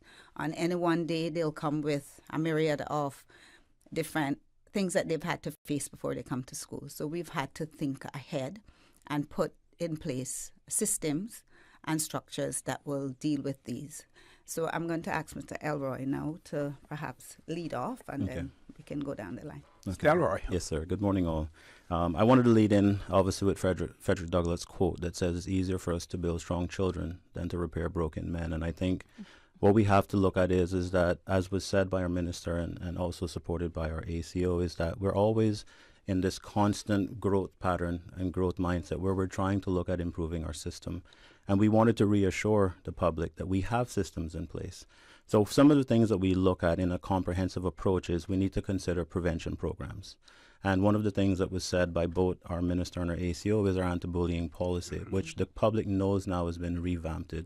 It's now going out. There's statements coming out even from our minister on the anti-bullying policy. All of our schools, in the PTA meeting on Monday that minister was speaking about, Mr. Clark, the principal, they reiterated that the anti-bullying policy is there. And what that does is it helps for us to try to prevent some of these things. The schools also obviously have behavior policies, and all of these things stem from the ministry. It comes down DES helps to operationalize it. Then our schools are the ones that look at enforcing and implementing. We also need to look at awareness, and that's what we're looking to do now. And some of the awareness that's embedded within the anti-bullying policy is the reporting side of it. And we've always had a reporting side, but we need to now make it even more aware to the public that we are trying to stamp out bullying. Remember, the Family Resource Center, we have to talk about, Minister spoke about it as well, that we have other stakeholders that are involved in this process. It's not just an education situation. So we have the Family Resource Center. Next month, they take the lead on bullying. We're looking at standing up to bullying and these things. These things are going to be a key focus for next month. Obviously, we need to understand that bullying is something that we stand up to all the time. But I just wanted to reiterate the importance of the partnerships that we have. We also look at mediation, and the mediation piece that we have is embedded with the fact that we've just revamped the C-SMART. We used to use a C-SMART training. We currently use Team Teach, which is a internationally recognized program for helping us to look at how our staff de-escalate situations. Remember, as we heard Minister and ACO speak, things have changed from when I was in school, right? We've had regulations, laws that have now been changed. When we were at the PTA meeting, I heard a friend of mine who went to school with me said, you know, when I was in school, we had the strap. But we have to remember that that is no longer, corporal punishment is a no-no. Yes. If you guys want to hear a staff member get fired as quickly as possible, if we do any form of corporal punishment. So we have to understand that as education changes. Even retaliating if you're hit. Correct. Because I've been there. I've come through the trenches, as Minister was saying. I started as an intern in education back in 1996, and I came back home. I didn't know what my profession was going to be, and when I went in, I have had students throw stuff and hit me, and I had to be very controlled in my reaction, and it's something that we have to understand now. We've never had the social media piece that we had. I had a student go home and even said that I hit him with a belt, and thankfully for myself, I did PE. I actually came to school with a sweatpants. So the parent then actually went home, dug a little deeper, and found out that it wasn't actually true. So I'm thinking about now, as Minister was talking about, with our social media platforms, and we have to understand that the social media platforms sometimes reinforce the wrong behaviors. Because the goal that we're working on education is building resilience, helping our students to be able to better cope with these things. And this is what we're doing from the primary level, because Apple Zippy, Passport, we have Spark, we have a continuum of support for our behavior programs. And we're thankful that we have, you know, the Alex Panton working with us and our EdPsych team, right? So we also have a tier 2, which is the Spark. And now we've gone to a tier 3, which is Sunshine Circle, because we have to remember that not all of our students are going to respond to the same type of support. So we now have to look at, even we have alternative placements for our children sometimes, where in the UK they will call them people referral units. We call it, we have the Little Stars, Stepping Stones, Cornerstones to support some of our students. So these are some of the mediation pieces that we have. And are parents aware of these, the availability of these programs to their children? Because it's also important that parents recognize when they have a child who has quote unquote a problem or an issue as well. So they're aware of these programs that exist? Excellent question. So what we look to do is that, as was said, we're in the start of our school year. So a lot of our policies that we have, it's important that our schools start the year by reinforcing these things. All right, letting our parents know what is available to them. Now, there's times where our parents are hesitant to take these programs on. You know, being an educator in the special needs sector for over 20 years, there's a lot of relationship building that we have to have with our parents. And not all parents sometimes are easy, because sometimes it's their child, they're passionate about their child, and we have to spend time trying to get them to see what is sometimes best for them. But yes, we do our uttermost best to make sure that parents are aware of the various programs that we have. I know we have to stop. No, go ahead. We still have about a minute and a half. Okay, so the disciplinary action pieces that we look at and looking at consequences, that stems from a lot of our behavior policies. And that is actually guided from the ministry level. The DES then supports, and schools will get a behavior policy that they will look to enact. So one of the big things that's coming up at John Gray a lot is the use of phones and those things. And I think Mr. Clark reiterated it at the staff meeting, at the PTA meeting, that phones are not allowed. It's not a policy that we subscribe to. He did say the challenges that they face sometimes with the constant use of phones coming in. So that transitions me to the parental involvement, right? In order for us to have this comprehensive approach, our parents have to be on board with supporting us. And being a former principal, building that ethos at Lighthouse School, obviously getting the first good school, I couldn't do it without the parent support. And I think it's important that our parents understand that we're all passionate here. As Minister said, you know, Jesus said he came to serve, not to be, to be of service, not to serve. Not to be served, right? So for me personally, education has given me a purpose, and I'm passionate about education. But I can tell you that there's days after coming to DES that I wonder if I made the right shift, because it can be very hard on us in education, right? And I'm not here to make excuses, but as Minister was saying, we are humans as well, and we want our parents to know and our public to know that we are here and we care about the students, all right? I view all the students as my students. I'm an alumni from John Gray School.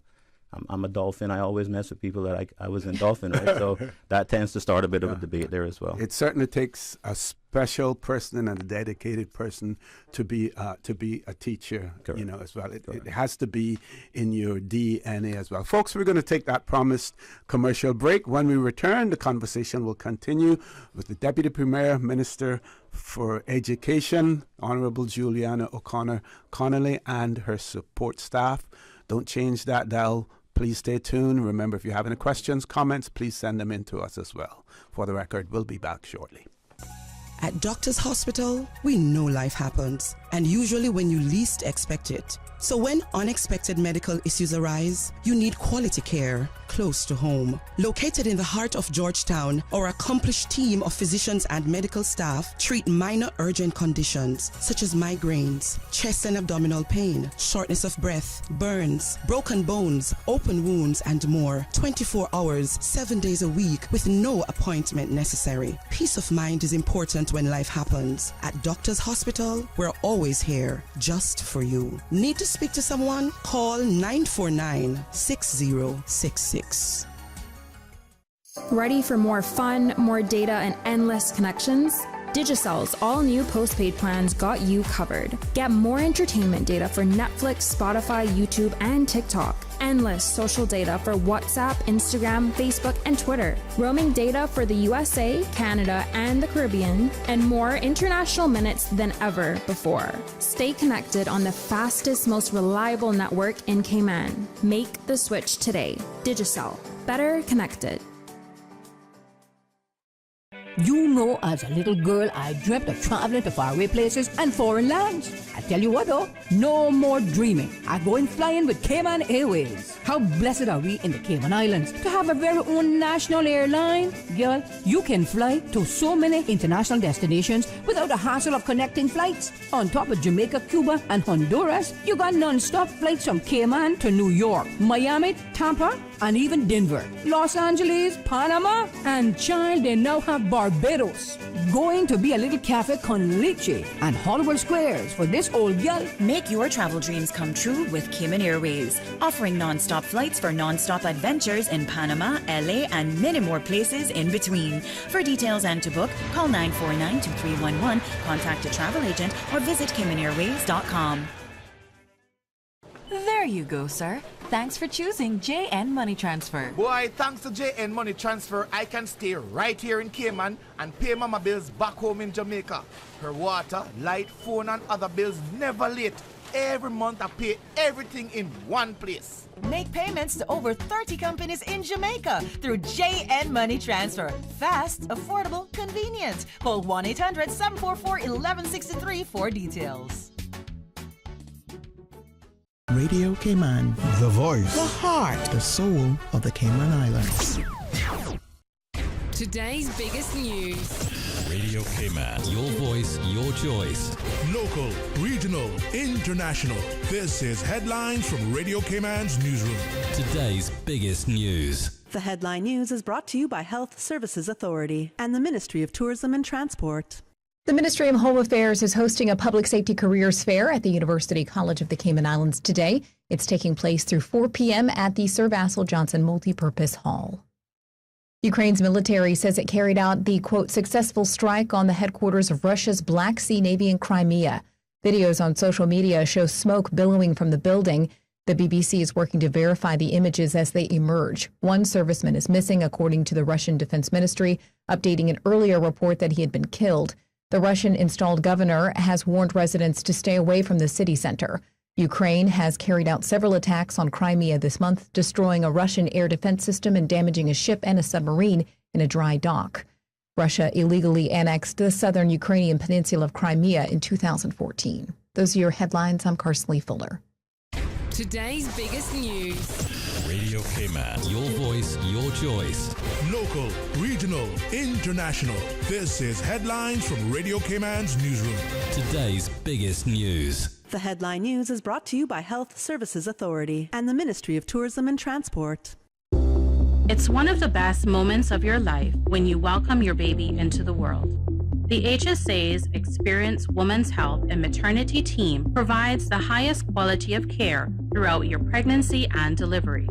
As a JCI accredited hospital, we are the leader in maternal care, safely delivering over 700 babies annually. Visit hsa.ky for more information. At HSA, we are committed to caring for you. I am Teresa Pitcairn, the chairperson of the Cayman Islands Beautification Task Force. Derelict vehicles are not only unsightly, they also lower the quality of life in our neighborhoods and pose serious public health and safety risk. To report a derelict vehicle, please call the Department of Environmental Health on 949-6696. Be a part of the solution, not the pollution. Littering is a crime punishable by a $500 fine or 6 months in prison. Brought to you by the Beautification Task Force and Ministry of Tourism and Ports. For the record, with Orett Connor. Initiating system. For information that matters.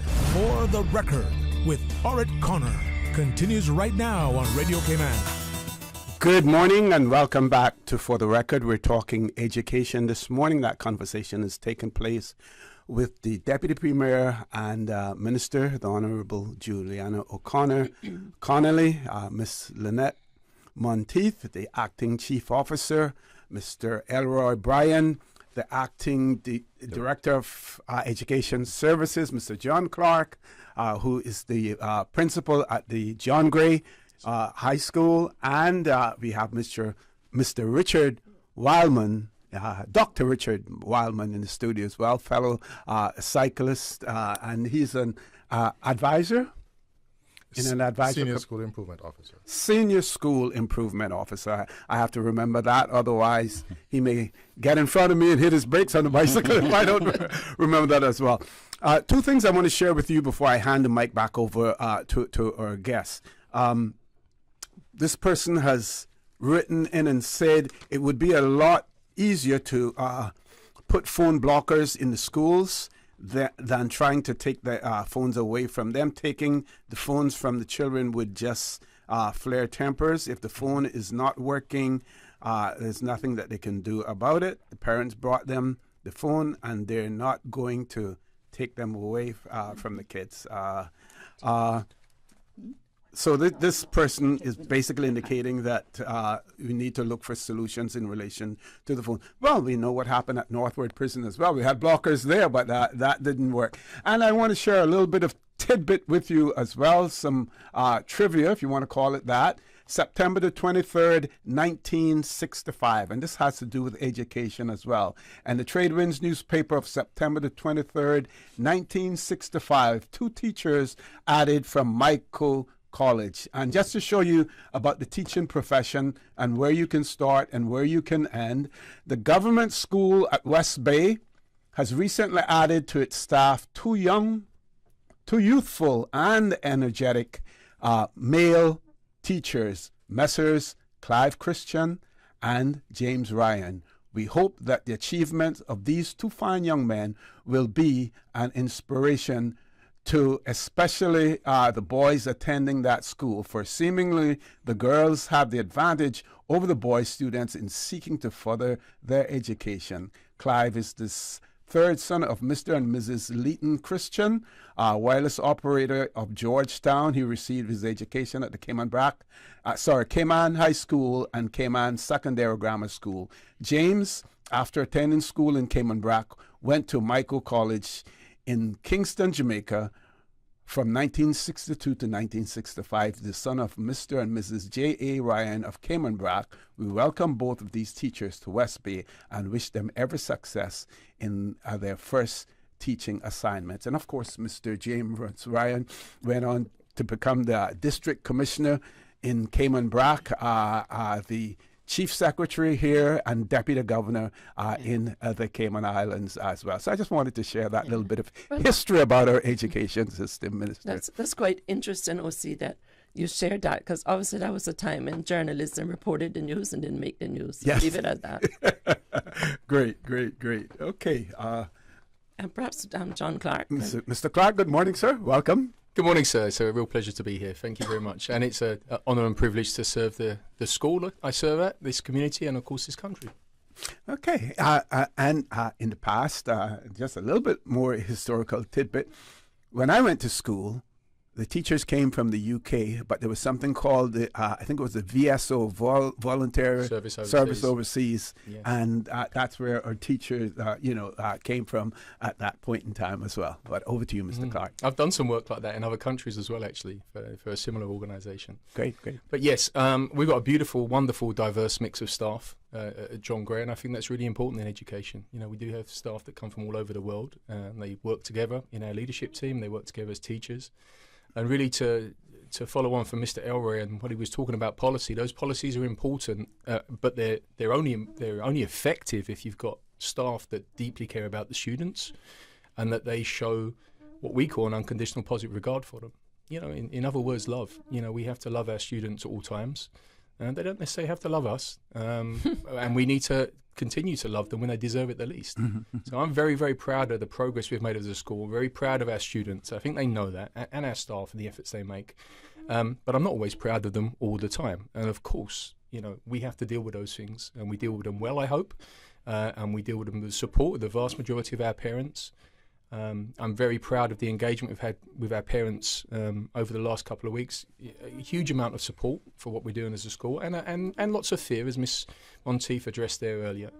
I'd much rather have a very angry parent than a parent that's not engaged. Their views are very, very valid. They are the primary educators in their child's life, and we are here to support and build on that education. But the policies are incredibly important, but the relationships are what makes them come to life in the school. And you see that embedded in our culture at John Gray.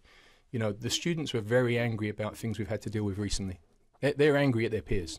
They're angry at the minority, the tiny number of students out of our 1,304 students that have really let us down recently.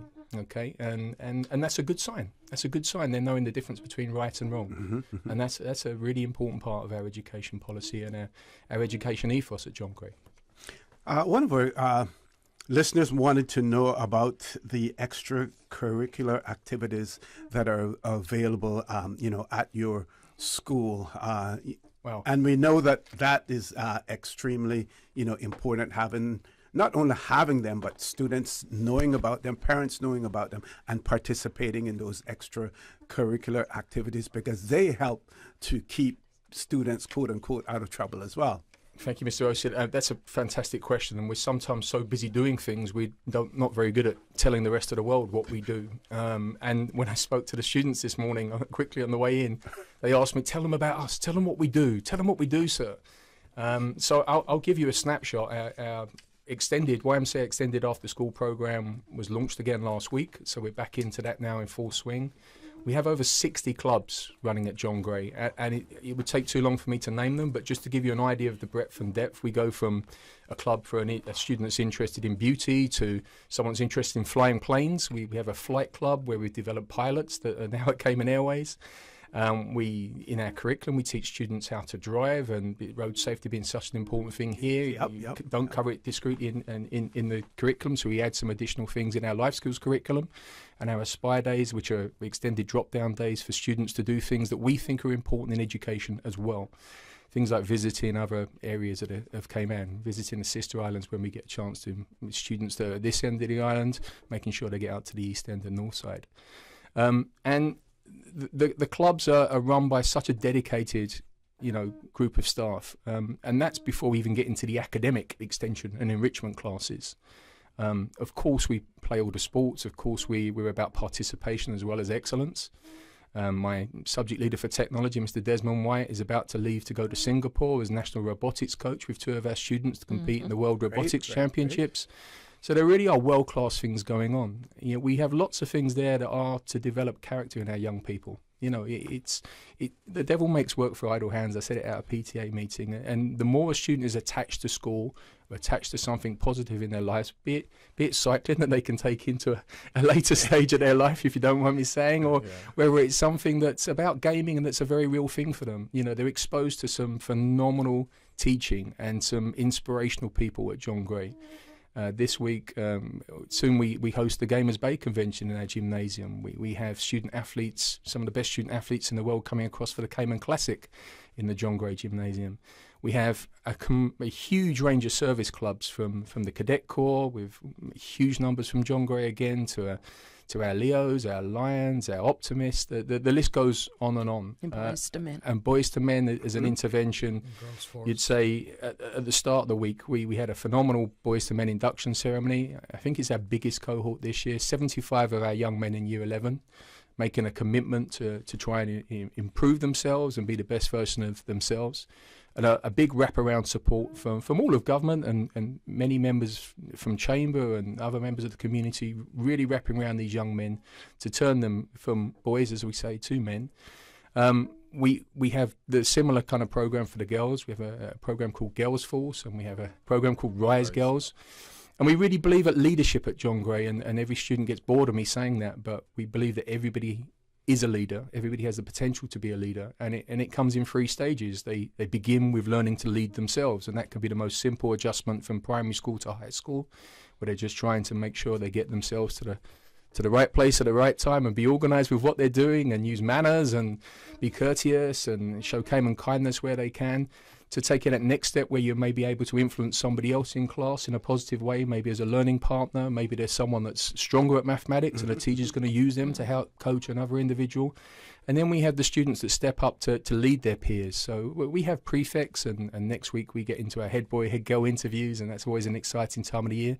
We have a pupil leadership team, which really is a rep for every single tutor group in the class. And to give you an idea of the school, we have 60 plus tutor groups in the school. So we have a rep for everybody there, and we have other students that are just stepping up into leadership roles. So nearly the whole country knows about young Jerry, who's our school ambassador at the moment, who speaks incredibly well and has been on a phenomenal journey with his learning since being at the school. And we've got so many students like that want to step up, they want to take responsibility, they want to be proud of their country, of their school, and of their family, and they want to represent. Yeah, I was going to ask you, how much input do the students get in terms of determining some of the activities that they want to be involved in? How involved are they in that process? Well, John, you might just want to talk as well. Sorry, OC, for the intervention about the new theatre and the exciting things that's happening there. Yes, yeah. So, I could talk all day about the new facility, and maybe we can do that another time, sir, and how that gives us the opportunity to really have a world-class curriculum and move towards some world-class outcomes. But one space we have is a performance hall, and our performing arts team are as good as you'll find anywhere else in the world. Again, a very diverse team. We're about to put our first school production on, hopefully in February, with some support from the ministry and some other members in the community, which we're grateful for, and the space is just allowing us to do things we could never do before. We can hold PTA meetings when we need to in a hurry. A fantastic meeting on Monday evening when the community wrapped around the school to raise questions, but also to look at solution focus.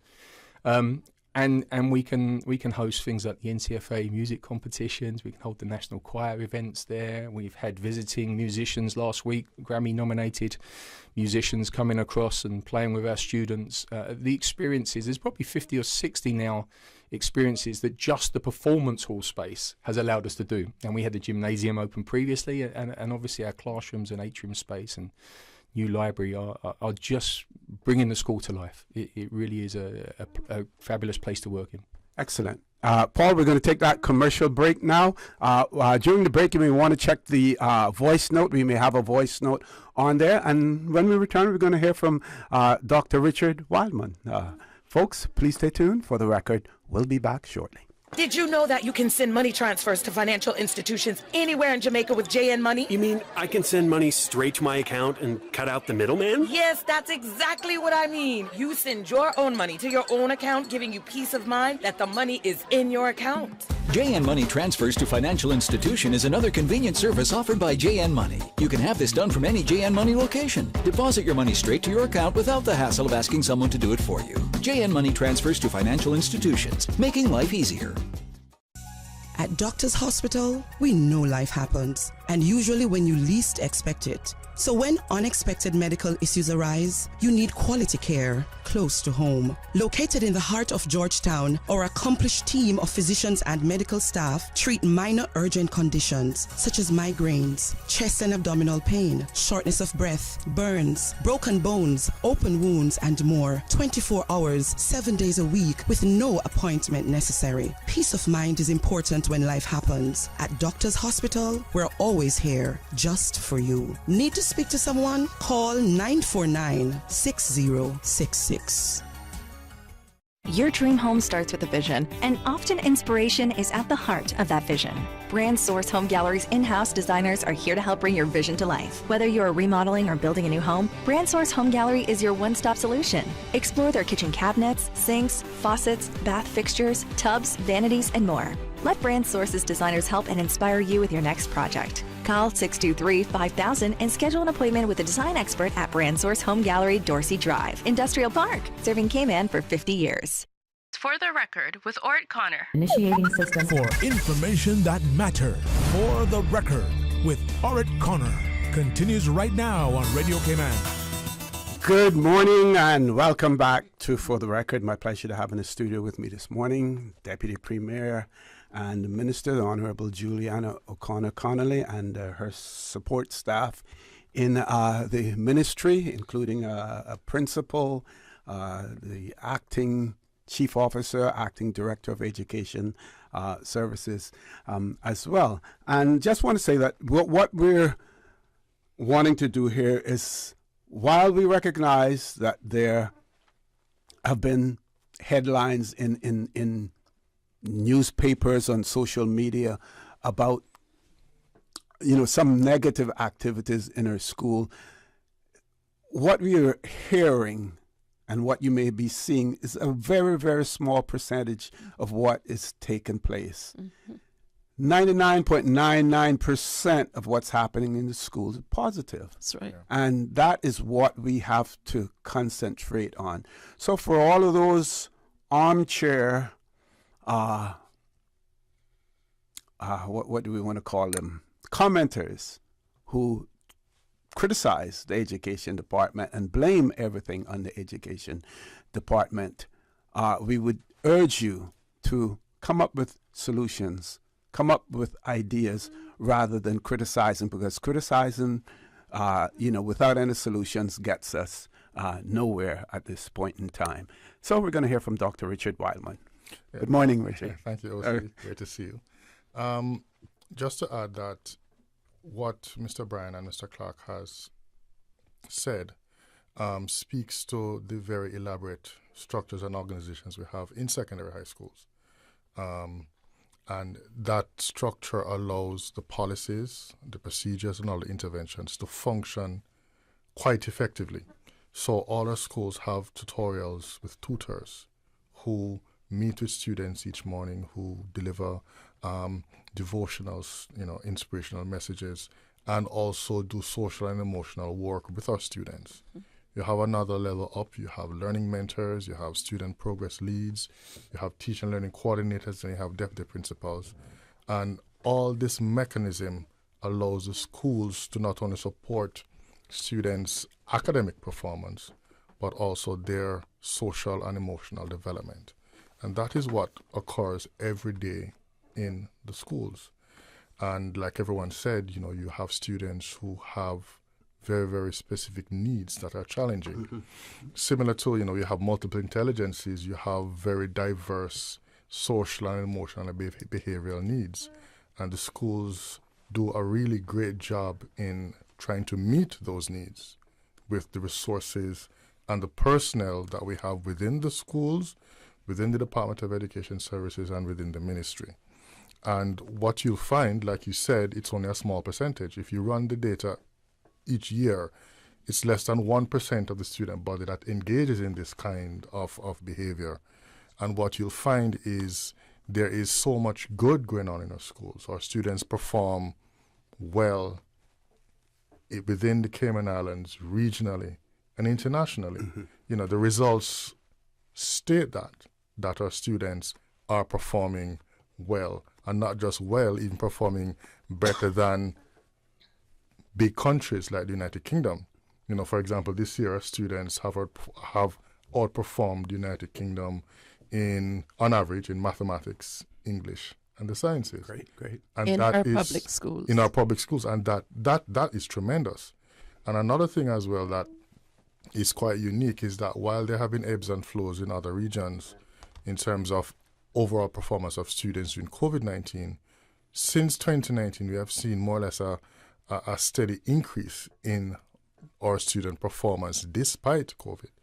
And I think that speaks to the dedication and hard work of our teachers and our school administrators, the Department of Education Services and the ministry in what I would call staying the course of education and looking out for the development of our children, who are the social capital of this country. And I think we are now moving towards getting more people into the world of education by engaging them in conversations, in forums, so that they can really understand what we do, how we do it, and the impact it's having, because the impact is not just now. We are building the future of this country. Okay, thank you very much for that. Minister, over to you. You know, I would pick up on the terminology called social capital. I think a lot of time people see education as an area that you don't get an investment because it's not an immediate financial investment.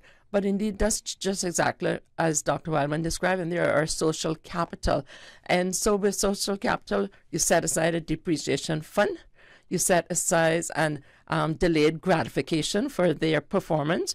With social capital, you set aside a legitimate expectation that the investment you put into it, and it's just like the bank, what you put into it is what you're going to get, especially with the low interest rate these days.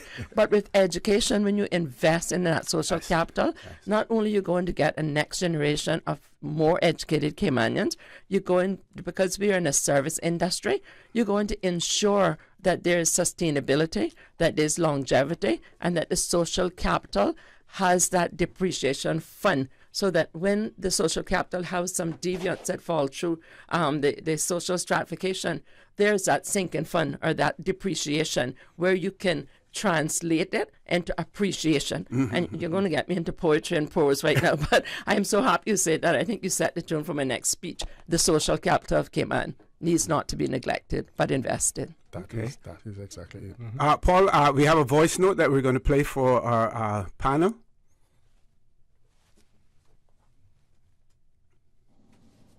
Good morning, ma'am.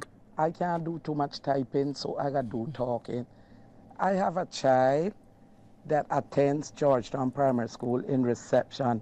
Never been to preschool before in his life, so I sent him, got him enrolled in Georgetown Primary, and he's in reception.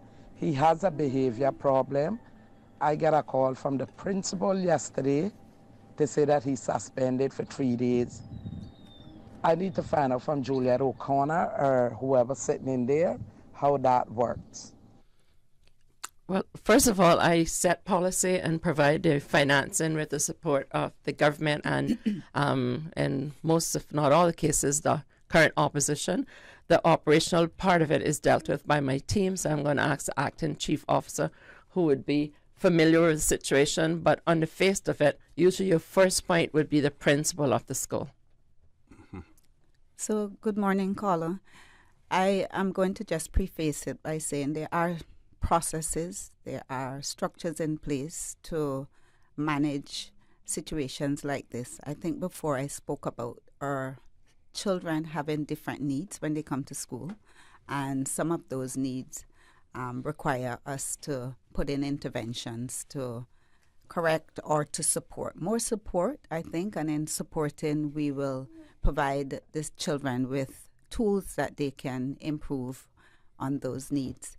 I have the Senior School Improvement Officer in the studio here. I will ask Dr. Wildman to go through some of those processes and structures that we have that particularly pertains to this situation. Yeah, thank you so much. So to the person, it's a voice note, right? Voice note, yes. So they will be listening. In situations like that, the school, every child is important, and every child is in a classroom, and the individual needs of each student, like I said, is critically important.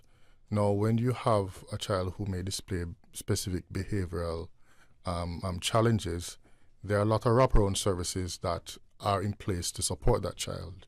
You have school inclusion specialists, you have the counselor, you have the class teacher, you have assistant teachers.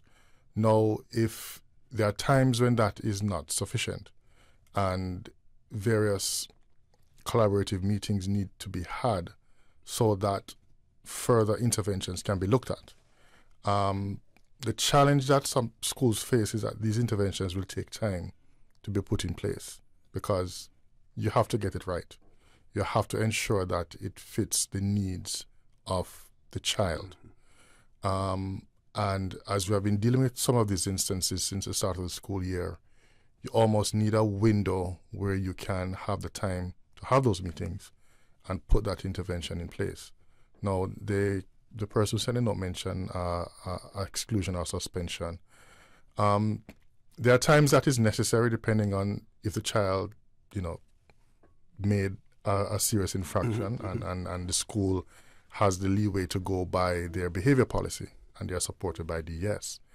And there are times when it's just necessary to give the school the time to get those interventions in place. And it may mean the child, in consultation with the parent, in consultation with the counselor, may need to be home for a period of time while those services and structures are put in place for that classroom so that when the child comes, they can experience consistent success without disruption. Yeah, I think what is important there that the caller pointed out that the child was not privileged to attend preschool. Yeah.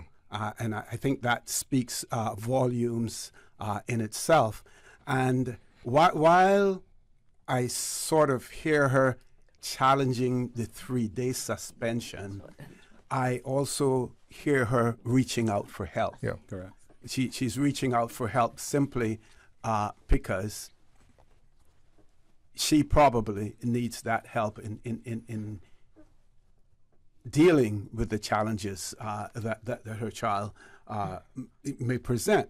And go ahead, Minister. And that's a very important observation because that deals with our ECAP, the early childhood education that we funded. And when I first came OC, there were like specific intervals within the year that you could apply. And what I found that some people missed it.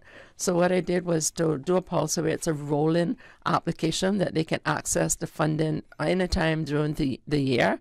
And this year, what we'd hoped to do was to decrease that age level to 2 to assist. Obviously, it's subject to funding. I'll have my time to debate that when the budget comes. And I hope that I'll have a surprise in there because as of now, being cautiously optimistic, let me be very conservative with my remarks on that. But the Chief Officer is very, very aware of the passion that we have with that. And she can add some more as what we're doing to early child because we do assist in that area as well.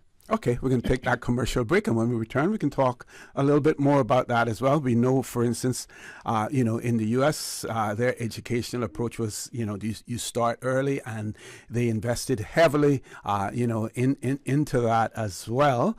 And before we go to the break, I just want to read comments from one of our listeners who said, only so much can be done by the education department and the teachers. The children are being exposed at home by violence as there are some parents who are fighting constantly, also a lack of parental responsibility because they spend no time with their children. They rather give them money to go to Burger King on the weekends. Before acknowledging where a child is wrong, they'd rather blame the teacher by going to the school and cursing off the teacher. The majority of parents doing this are locals. It boils down to some children are uncontrollable despite how we try to curb this. And some parents have to come to grips with this.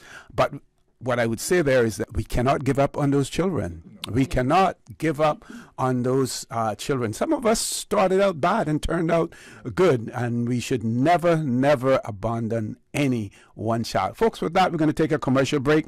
Please stay tuned. Again, I encourage you, send WhatsApp messages, send emails, because we're not going to open up the phone lines. Too much important information that needs to be imparted to you. So, while it is a talk show, the talk is going to take place around the table this morning. Please stay tuned for the record. We'll be back shortly. Just about to send her some money, so I'm send it straight to her JN Money transfer card. It cost me less, and perhaps she use the card, pay the garage right away. She'll get discount through the JN Rewards program in Jamaica.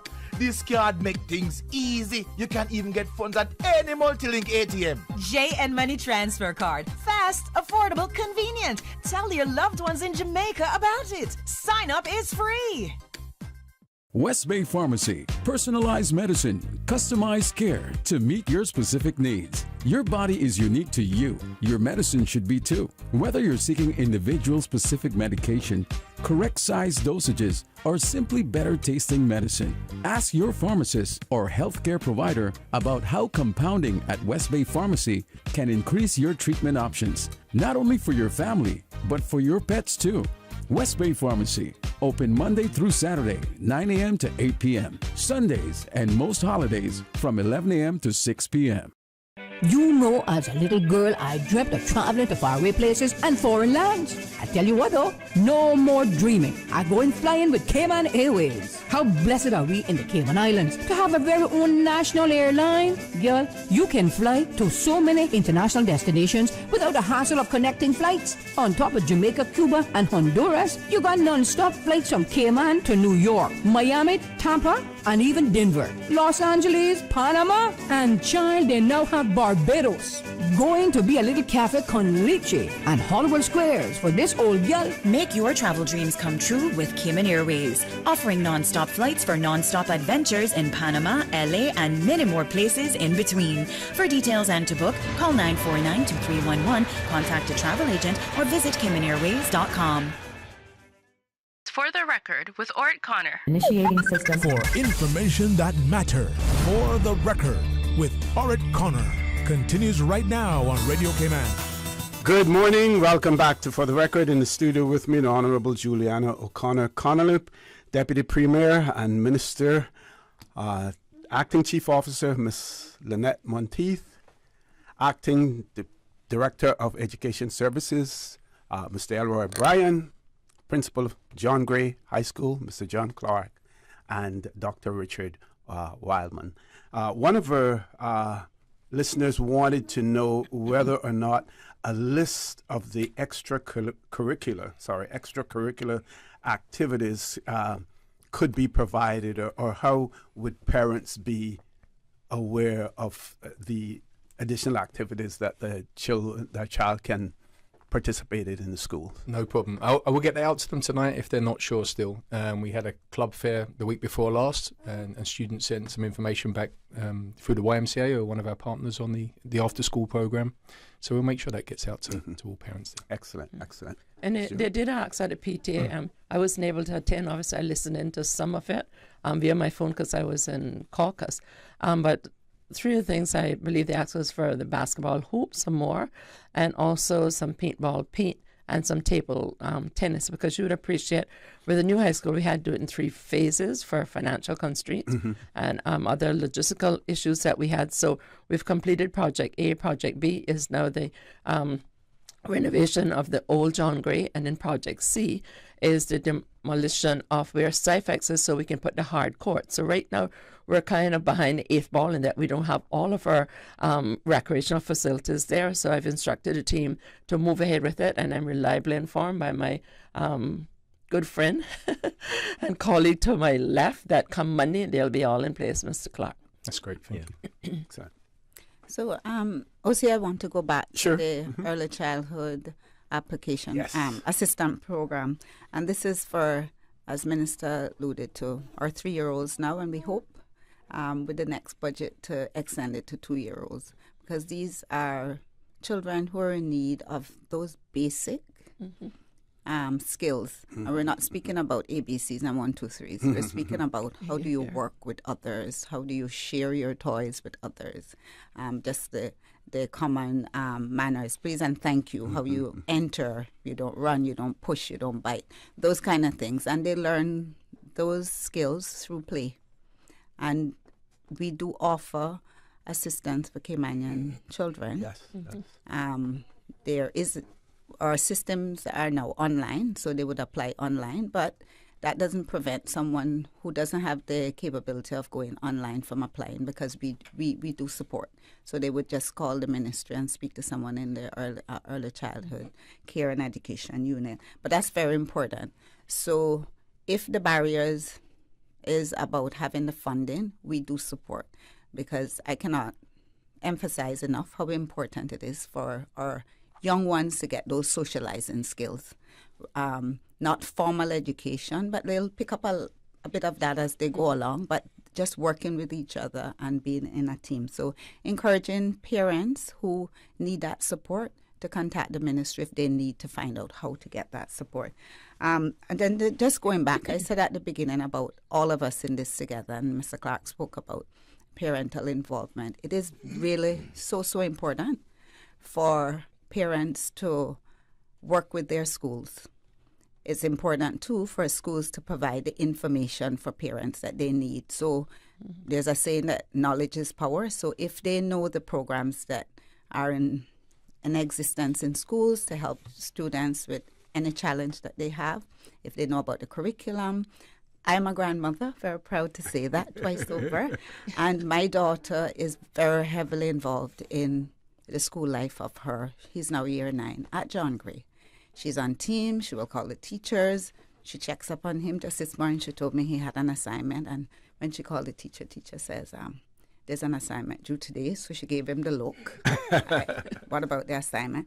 But it's about just doing those little things to keep in touch. And if in doubt, you call. The numbers are available. The emails are available. Just be involved. And you don't have to have technical knowledge to be involved. And then the school's part is to give the information. Just want to give, Dr. Wildman spoke about our 2023 results, but I would like to just add another little tidbit for the listening public. This year, we launched the Government High School Scholar Award, which gives 2 students, a male and a female, each year up to $100,000 to attend any Ivy League university. Cayman Islands dollars, too. Yes, not US. That's a huge difference. Our 2 scholars, one male and one female, received their A-level results, and these were the results. One got 2 A stars and 2 A's. He took 4 A-levels. They both took 4 A-levels. And the female earned 2 A stars, 1 A, and 1 B. Just tremendous, and we're so proud of them. And just giving a little plug, we're not biased or anything. Those 2 students did their A-levels in a private school, but both of them came from John Gray High School. That's right. So just to remind the public that we care deeply when things are not going right.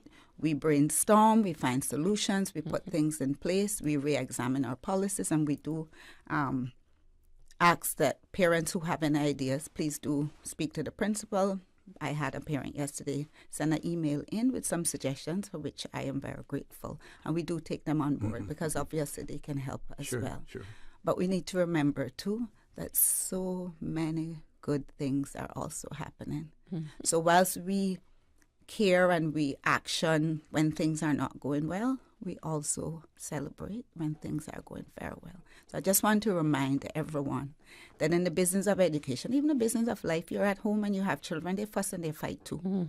And fighting has changed. When I taught, the infractions were children back answering you or whatever. Things are different.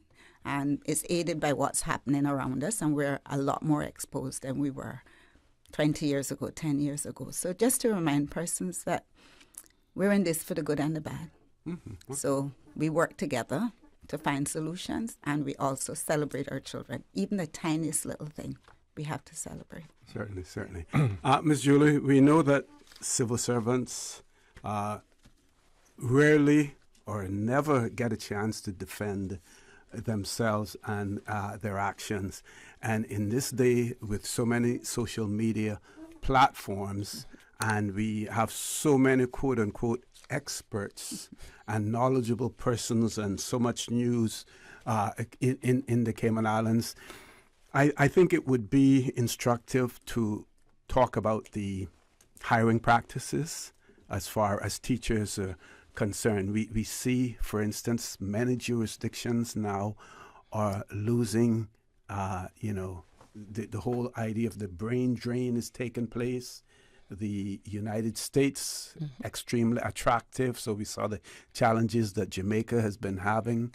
We see in the BVI similar situations, and the drive towards trying to develop more teachers, more local teachers as well. But like I said, civil servants don't get an opportunity. And I'm not going to say what is being said out there, but just to talk about the hiring practices, and that no one individual determines whether or not a person is hired. Okay, well, let me first set the framework that with this constitution that we have that's somewhat modernized, I still would like to see some further modernization. You know how I feel about that aspect of it. The minister per se don't get involved. I don't get even to hire my own PA or secretary.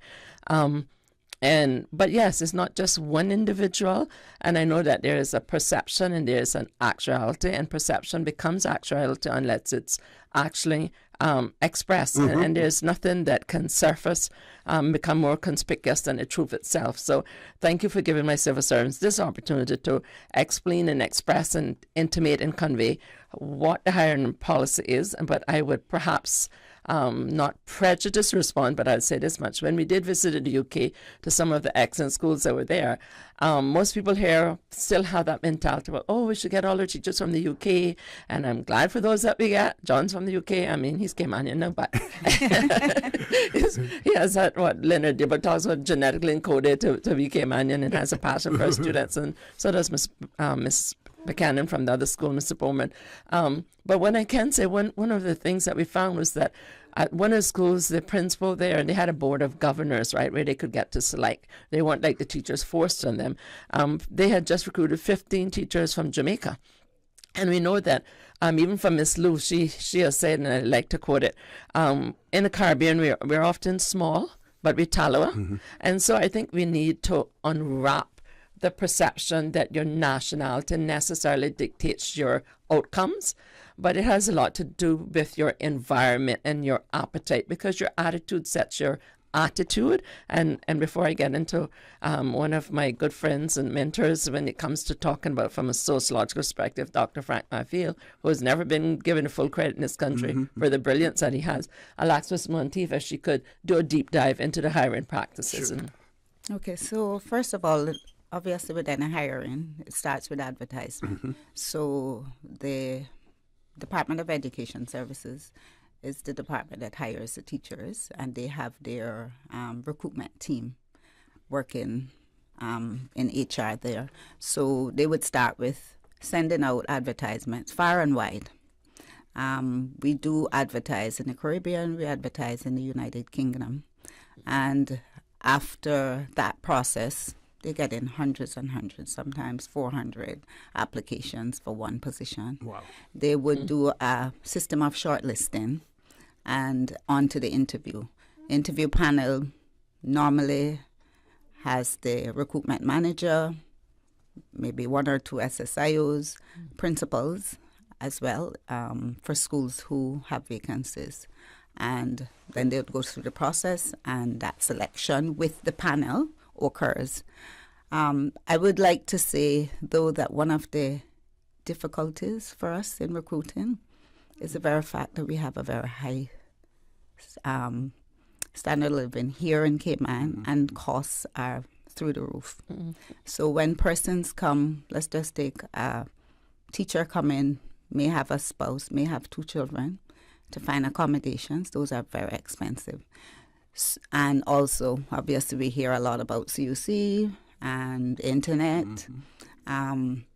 So all of the expenses, utilities expenses, cost of living is extremely high. So when our teachers come, and I would say with our recent raise in the minimum salary for teachers, we're in government better paid than the private schools as well.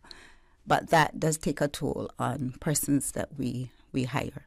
So they research a little bit, and sometimes they will come back to us if they're the preferred candidate to say, I'm sorry, but I don't think I'd be able to afford to live on the island. So we have an issue that may be a little further than just us in education. It might need something, some discussions and some decisions from our government so as to look at some incentive, further compensations apart from salary. It might have to do with utilities. It might be about housing to make our jobs even more competitive.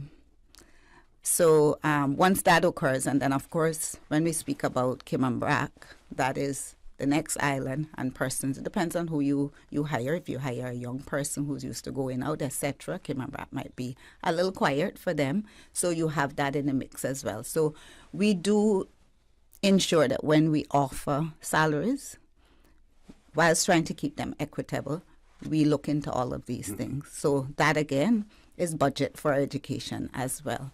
So the whole matter of recruitment and retention, and we have to look at, so we get these high quality teachers, how do we keep them? And how do we encourage our own to become teachers? We recently increased the scholarship amount for persons wanting to become a teacher. So they get $35,000 per year as opposed to $30,000 for the regular scholarship. Again, another incentive. So some more work is being done on what else we can do to put in place to make it attractive for our Caymanians as well to become teachers. And then when they become teachers, what are those supports that they need? Because going to train to be a teacher is different from actually being in a classroom. And once you come and the reality hits you, the challenges or the different needs of the children might be a little overwhelming. So how do we have those wraparound supports for our young Caymanians so that they are fulfilled as well and don't feel like, okay, I can go to the private sector and earn more and leave the profession. So I don't know, Mr. Elroy, did I leave out anything on the recruitment? No, I was just going to add that, coming into our system through our then intern program. So when I came in, I think it was Miss Archer who was still there at the department. And what we have to look at as well is a lot of the negative publicity. It can turn off some of our young people, right? Because I have friends that look at me and say, why in the world did you choose to go into education knowing the trouble that we gave in John Gray, right? So, but for me, it's that it was a calling. I got an opportunity to work at Lighthouse School. I got an opportunity to work with those young people, and they changed my life. And what I want to just let people know is that it's important that we hear the positives so that our recruitment can be more robust and we don't, turn people off, because we're not giving the true perception of what our schools are when we do that sometimes. Certainly. We're going to take our last commercial break. Folks, please stay tuned for the record. We'll be back shortly. So much happening so fast, too much. It is hard for me to follow my healthcare instructions. The private counseling with West Bay Pharmacy literally saved my life. At West Bay Pharmacy, we know how complex medications can be. Our pharmacists are delighted to offer you personalized one-on-one healthcare counseling, free medication review, therapeutic callbacks, and we will liaise with your physician to ensure you receive the best in quality medical care. Quality of life has a whole new meaning with the right pharmacy to support you. Thank you, West Bay Pharmacy. West Bay Pharmacy in Centennial Towers. Convenient quality care is just around the corner. Now you can WhatsApp your West Bay Pharmacy prescriptions to 516-0777.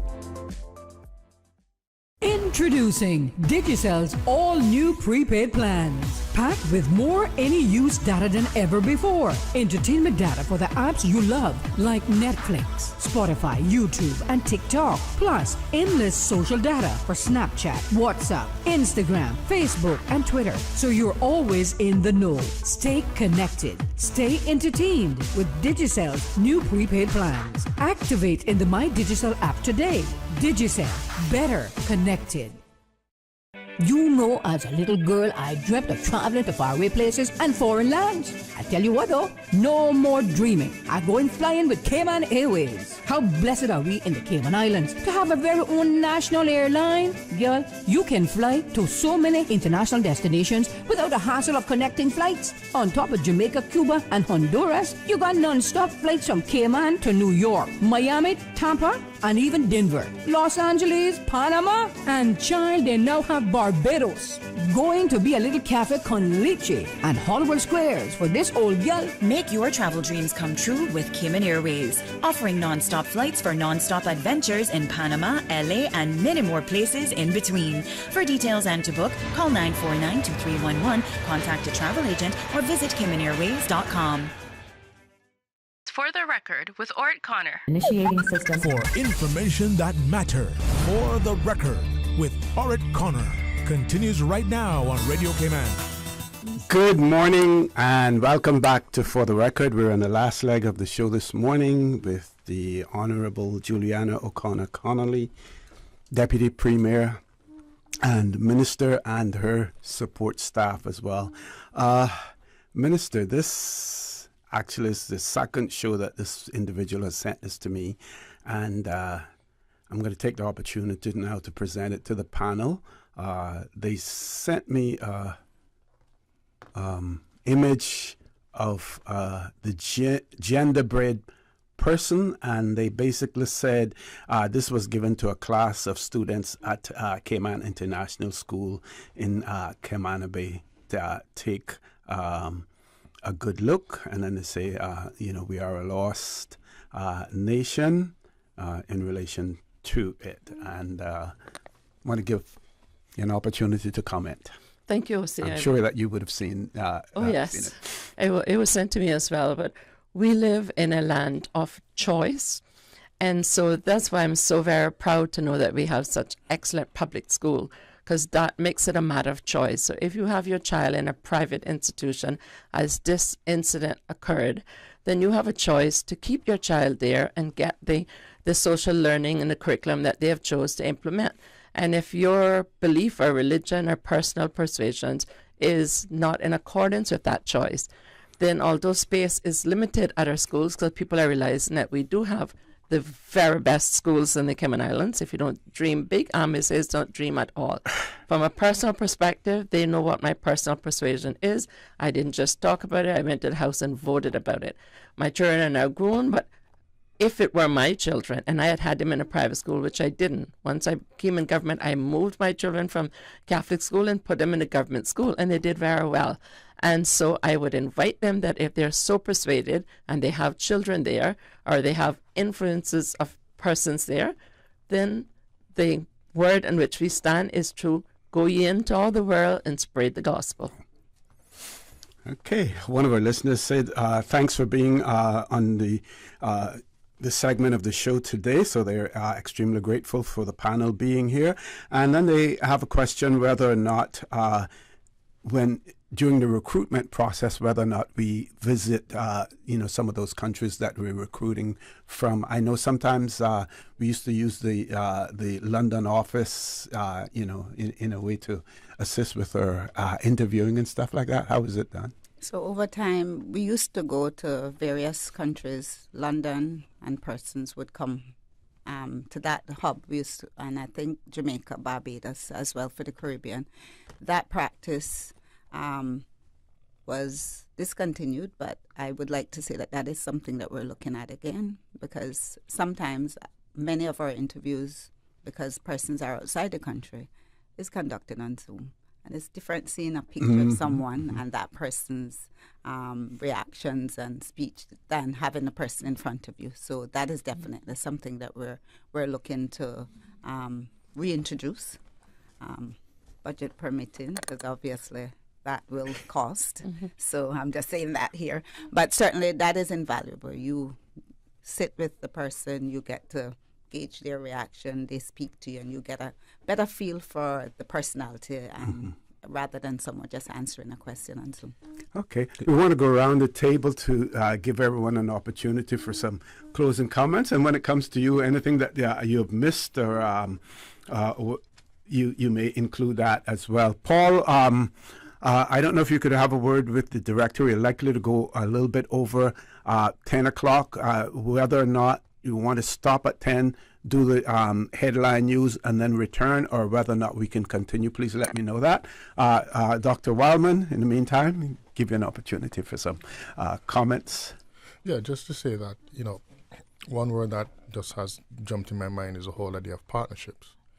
And education is critical to development of any country. And that is done through partnerships. Partnerships between the school, parents, and other stakeholders in the community. And when those partnerships are strong, you have a strong education system, and you also have the opportunity and also the potential for significant growth. There are going to be challenges in any partnership, in any relationship. There are going to be ups and downs. But like I said earlier, you stay the course. And the Ministry of Education and the Department of Education Services is committed to stay in that course, weathering all the storms. But it takes partnerships. It can't be done in a silo or be done by just one entity. It's all hands on deck. Certainly. Mr. Clark. Following up on the comment about recruitment, I just would like to give a shout out to our fantastic Caymanian teachers we do have. And yes, we do have a number that are doing incredibly well in the system. And success breeds success. And we can recruit what we want, and we can put fantastic scholarships together, which they do have, to go and pursue a degree in education. But actually, if you have a good teacher, that's normally the person that inspires you to become a good teacher yourself as well. So we're making good progress on that. We've already partnered with UCCI to help them with their early development course. So we're hosting that in our new John Gray High School classrooms, and hopefully we'll do some more with the teacher training program there. And we've got at least one member of staff, there may be more, that are doing their teacher practicum at the University of West Indies with us at the moment. So we really want to be a hub to develop teachers. And the only other message I would like to say, other than thanks for the opportunity, is please to the community, keep supporting our young people. Yes. There is no fruit in putting our young people down. We have to believe in our young people. We have to believe in them when things go wrong, and we have to believe in them when things are going fantastically well. Like, leaders have to step up. So I'm very grateful for the support we've had from our team, our ministry, our department, our parents, our PTA, and our community. And all feedback, good or bad, is welcomed. And we are absolutely committed to be the best school we can. Okay, the director has graciously given us permission to go beyond 10 o'clock, and we know the minister, Deputy Premier, has to go into Parliament as well, but we're talking about maybe five or 10 minutes. So we're going to do a quick headline news, come right back, and then we can continue with the closing comments as well. Folks, please stay tuned. For the record, we'll be back shortly. For the record, proudly brought to you by Coca-Cola, available. Today's biggest news. Radio Cayman, your voice, your choice. Local, regional, international. This is headlines from Radio Cayman's newsroom. Today's biggest news. The headline news is brought to you by Health Services Authority and the Ministry of Tourism and Transport. According to the Port Authority website, no cruise ships are scheduled to visit today. In fact, the next arrival isn't slated until Celebrity Equinox stops on Tuesday. The full cruise calendar can be found at caymanport.com. Ukrainian Prime Minister Volodymyr Zelensky has arrived in Canada for the first time since the Russian invasion. Canadian TV showed Prime Minister Justin Trudeau meeting Mr. Zelensky and the First Lady on the runway in Ottawa. It comes after increasing doubts from international partners over how it should continue providing aid to Kyiv. Mr. Zelensky arrived in Washington, where he had hoped to further secure funding, but it's unclear if Congress will back more aid. And a woman has accused Russell Brand of exposing himself to her and then laughing about it minutes later on his BBC radio show. The woman says it happened in 2008 when she was working in the same building at the BBC's Los Angeles office. The encounter left her stunned, she said. Minutes later, he was recorded laughing to his co-presenter, who said Brand, quote, showed his willy to the lady. Brand has not yet commented on the latest allegation. Those are your headlines. I'm Karsley Fuller. Today's biggest news. Radio Cayman, your voice, your choice. Local, regional, international. This is headlines from Radio Cayman's newsroom.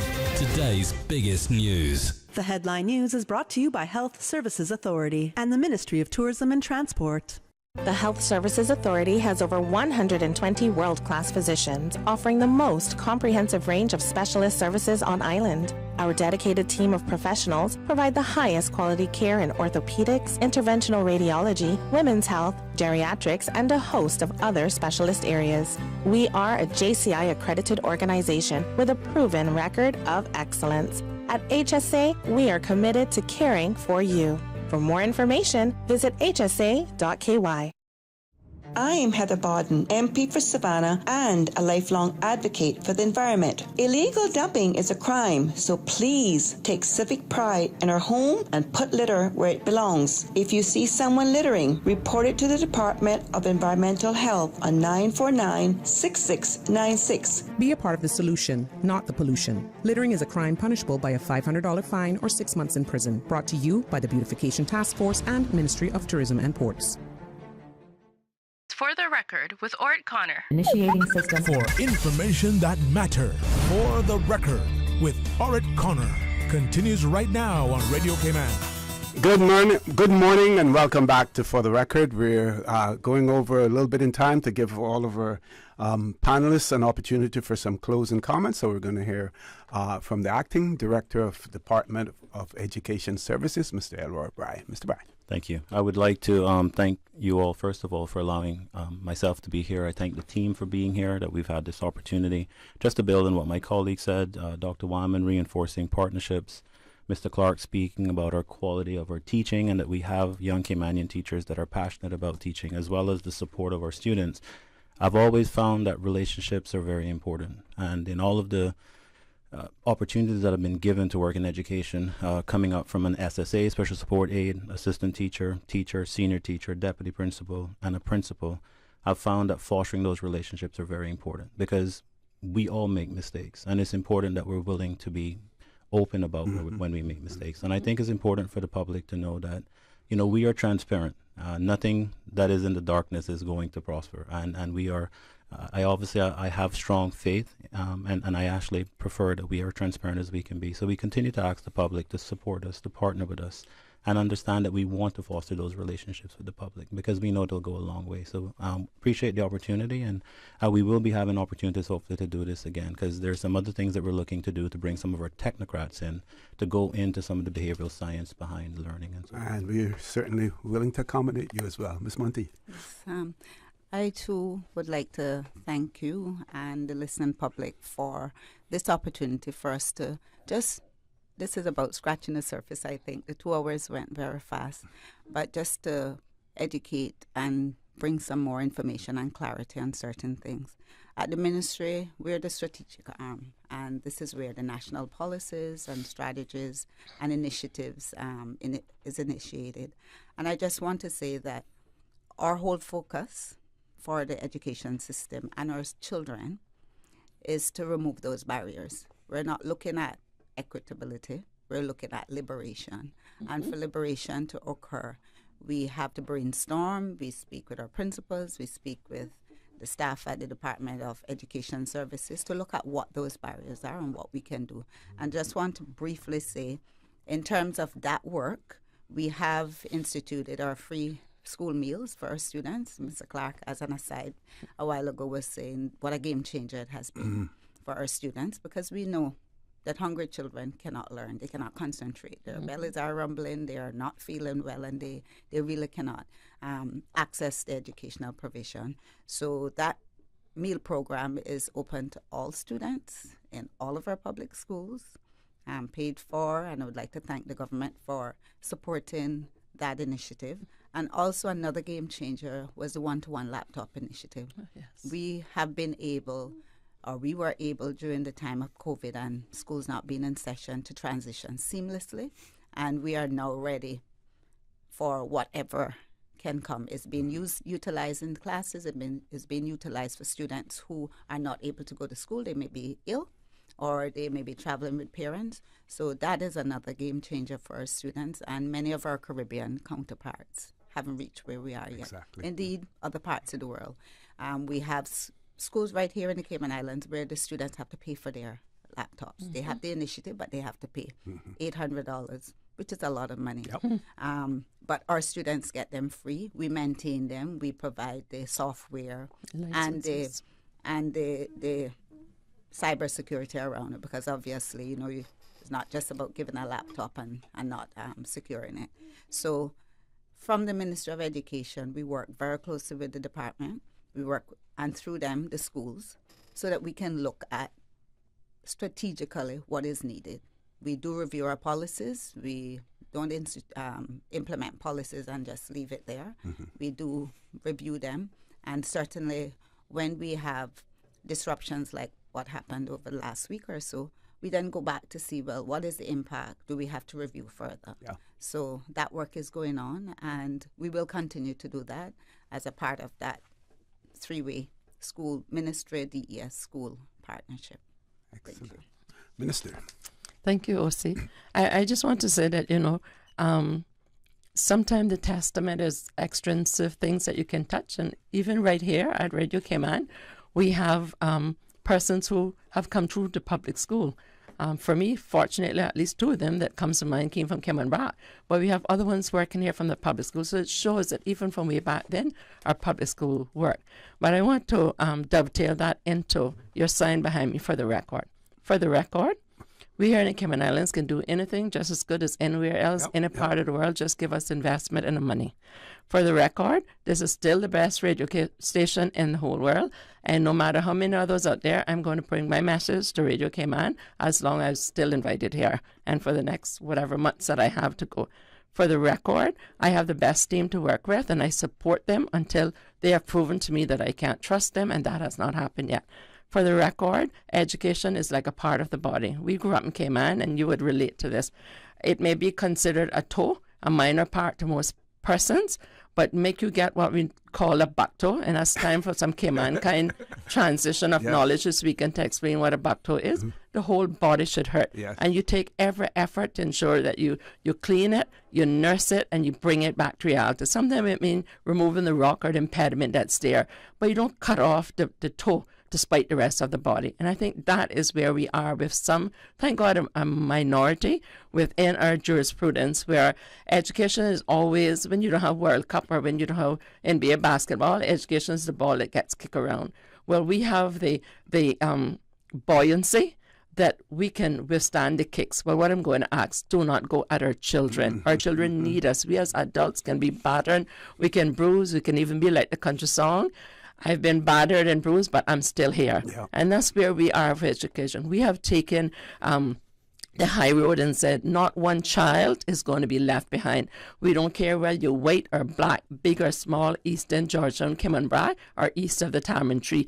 If you're a child in this jurisdiction, within our public schools and private schools, we also monitor through the Education Council, and we have our operations there, and we assist the private school, through scholarships, through assistance, and whatever it takes. But for the record, this minister, regardless of what you want to say, is not going to deter me from educating my Caymanians, because that was the key that broke the glass ceiling for me. Unfortunately, even in 2023, there's still many more glass ceilings. There perhaps are more subliminal messages where it's not as blatant. But those of us that have been through the fire, been tested and tried, and have come out as pure as we can in the environment that we had, we never gave up. Persons like you, OC, persons like Steve, Dr. Steve, Gilbert, Mary Lawrence, we have so many, Joy Bastille, Andrew Bryan, that has come through the system. And we did not have all of the facilities there. But one thing we had to survive together. And Caymanians, her said back in that little red book, and everybody needed to read that, the one thing he found that Caymanians had as a weakness, that they were conceited and deceitful.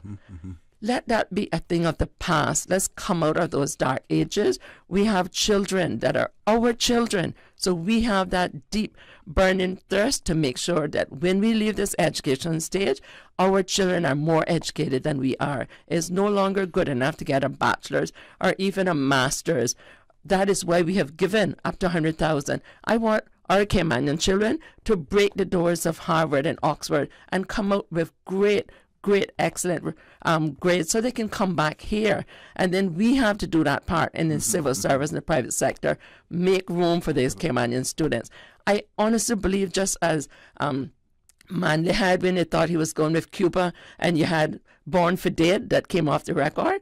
This is a Born for Dead time in the juncture of Cayman history. And if you fall into that conversation that's out there, you will not only be born for dead, but some will not be born. And that's a very profound statement. But I honestly believe that if we major on our minors will become a majority headache for us. That's not a part of what our modus operandi is. So get on board, parents.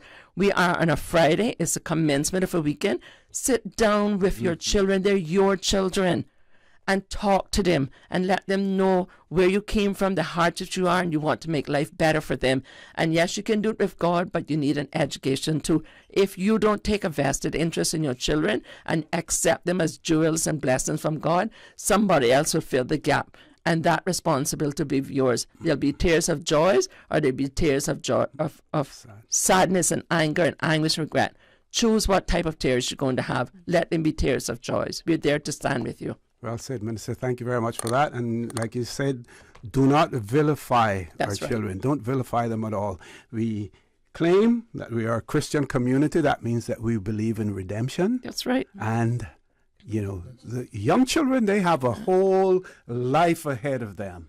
So you don't want to condemn them, you know, at the early stage. And the good master said, when he had accusers and ever in, he was very simple. He got down on the ground, he drew a circle, and he knew who his opposers were, and he could see through them. And he said, those of you who are without sin, cast the first stone. The Bible doesn't record that there was a whole rock wall. Everybody dissipated. And so I say the same thing to the nation today. Those of you who are without fault, cast the first stone. Otherwise, come and help us build a wall. There are gaps that need to be filled. Folks, I want to thank you all very much. I just want to encourage you to continue to support your radio station, Radio Cayman. Join Sterling Dwayne Banks at 12:15 for Talk Today. And I believe that the proceedings of the Parliament will continue as well. They will be carried live on Breeze 105.3 right here on Radio Cayman, the greatest station in the Cayman Islands. Have a great day, folks. Please stay safe. Have a great weekend. And as usual, we ask the good Lord to bless these three beautiful, wonderful Cayman Islands. For the record, proudly brought to you by Coca-Cola. Available across the Cayman Islands from Tortuga Distributors. Accept no substitutes. Taste the feeling with Coca-Cola. Brand Source Home Gallery. Inspiring luxury. And JN Money. From abroad to yard. Fast, affordable, convenient. Doctor's Hospital. Peace of mind is important when life happens. Doctor's Hospital. Always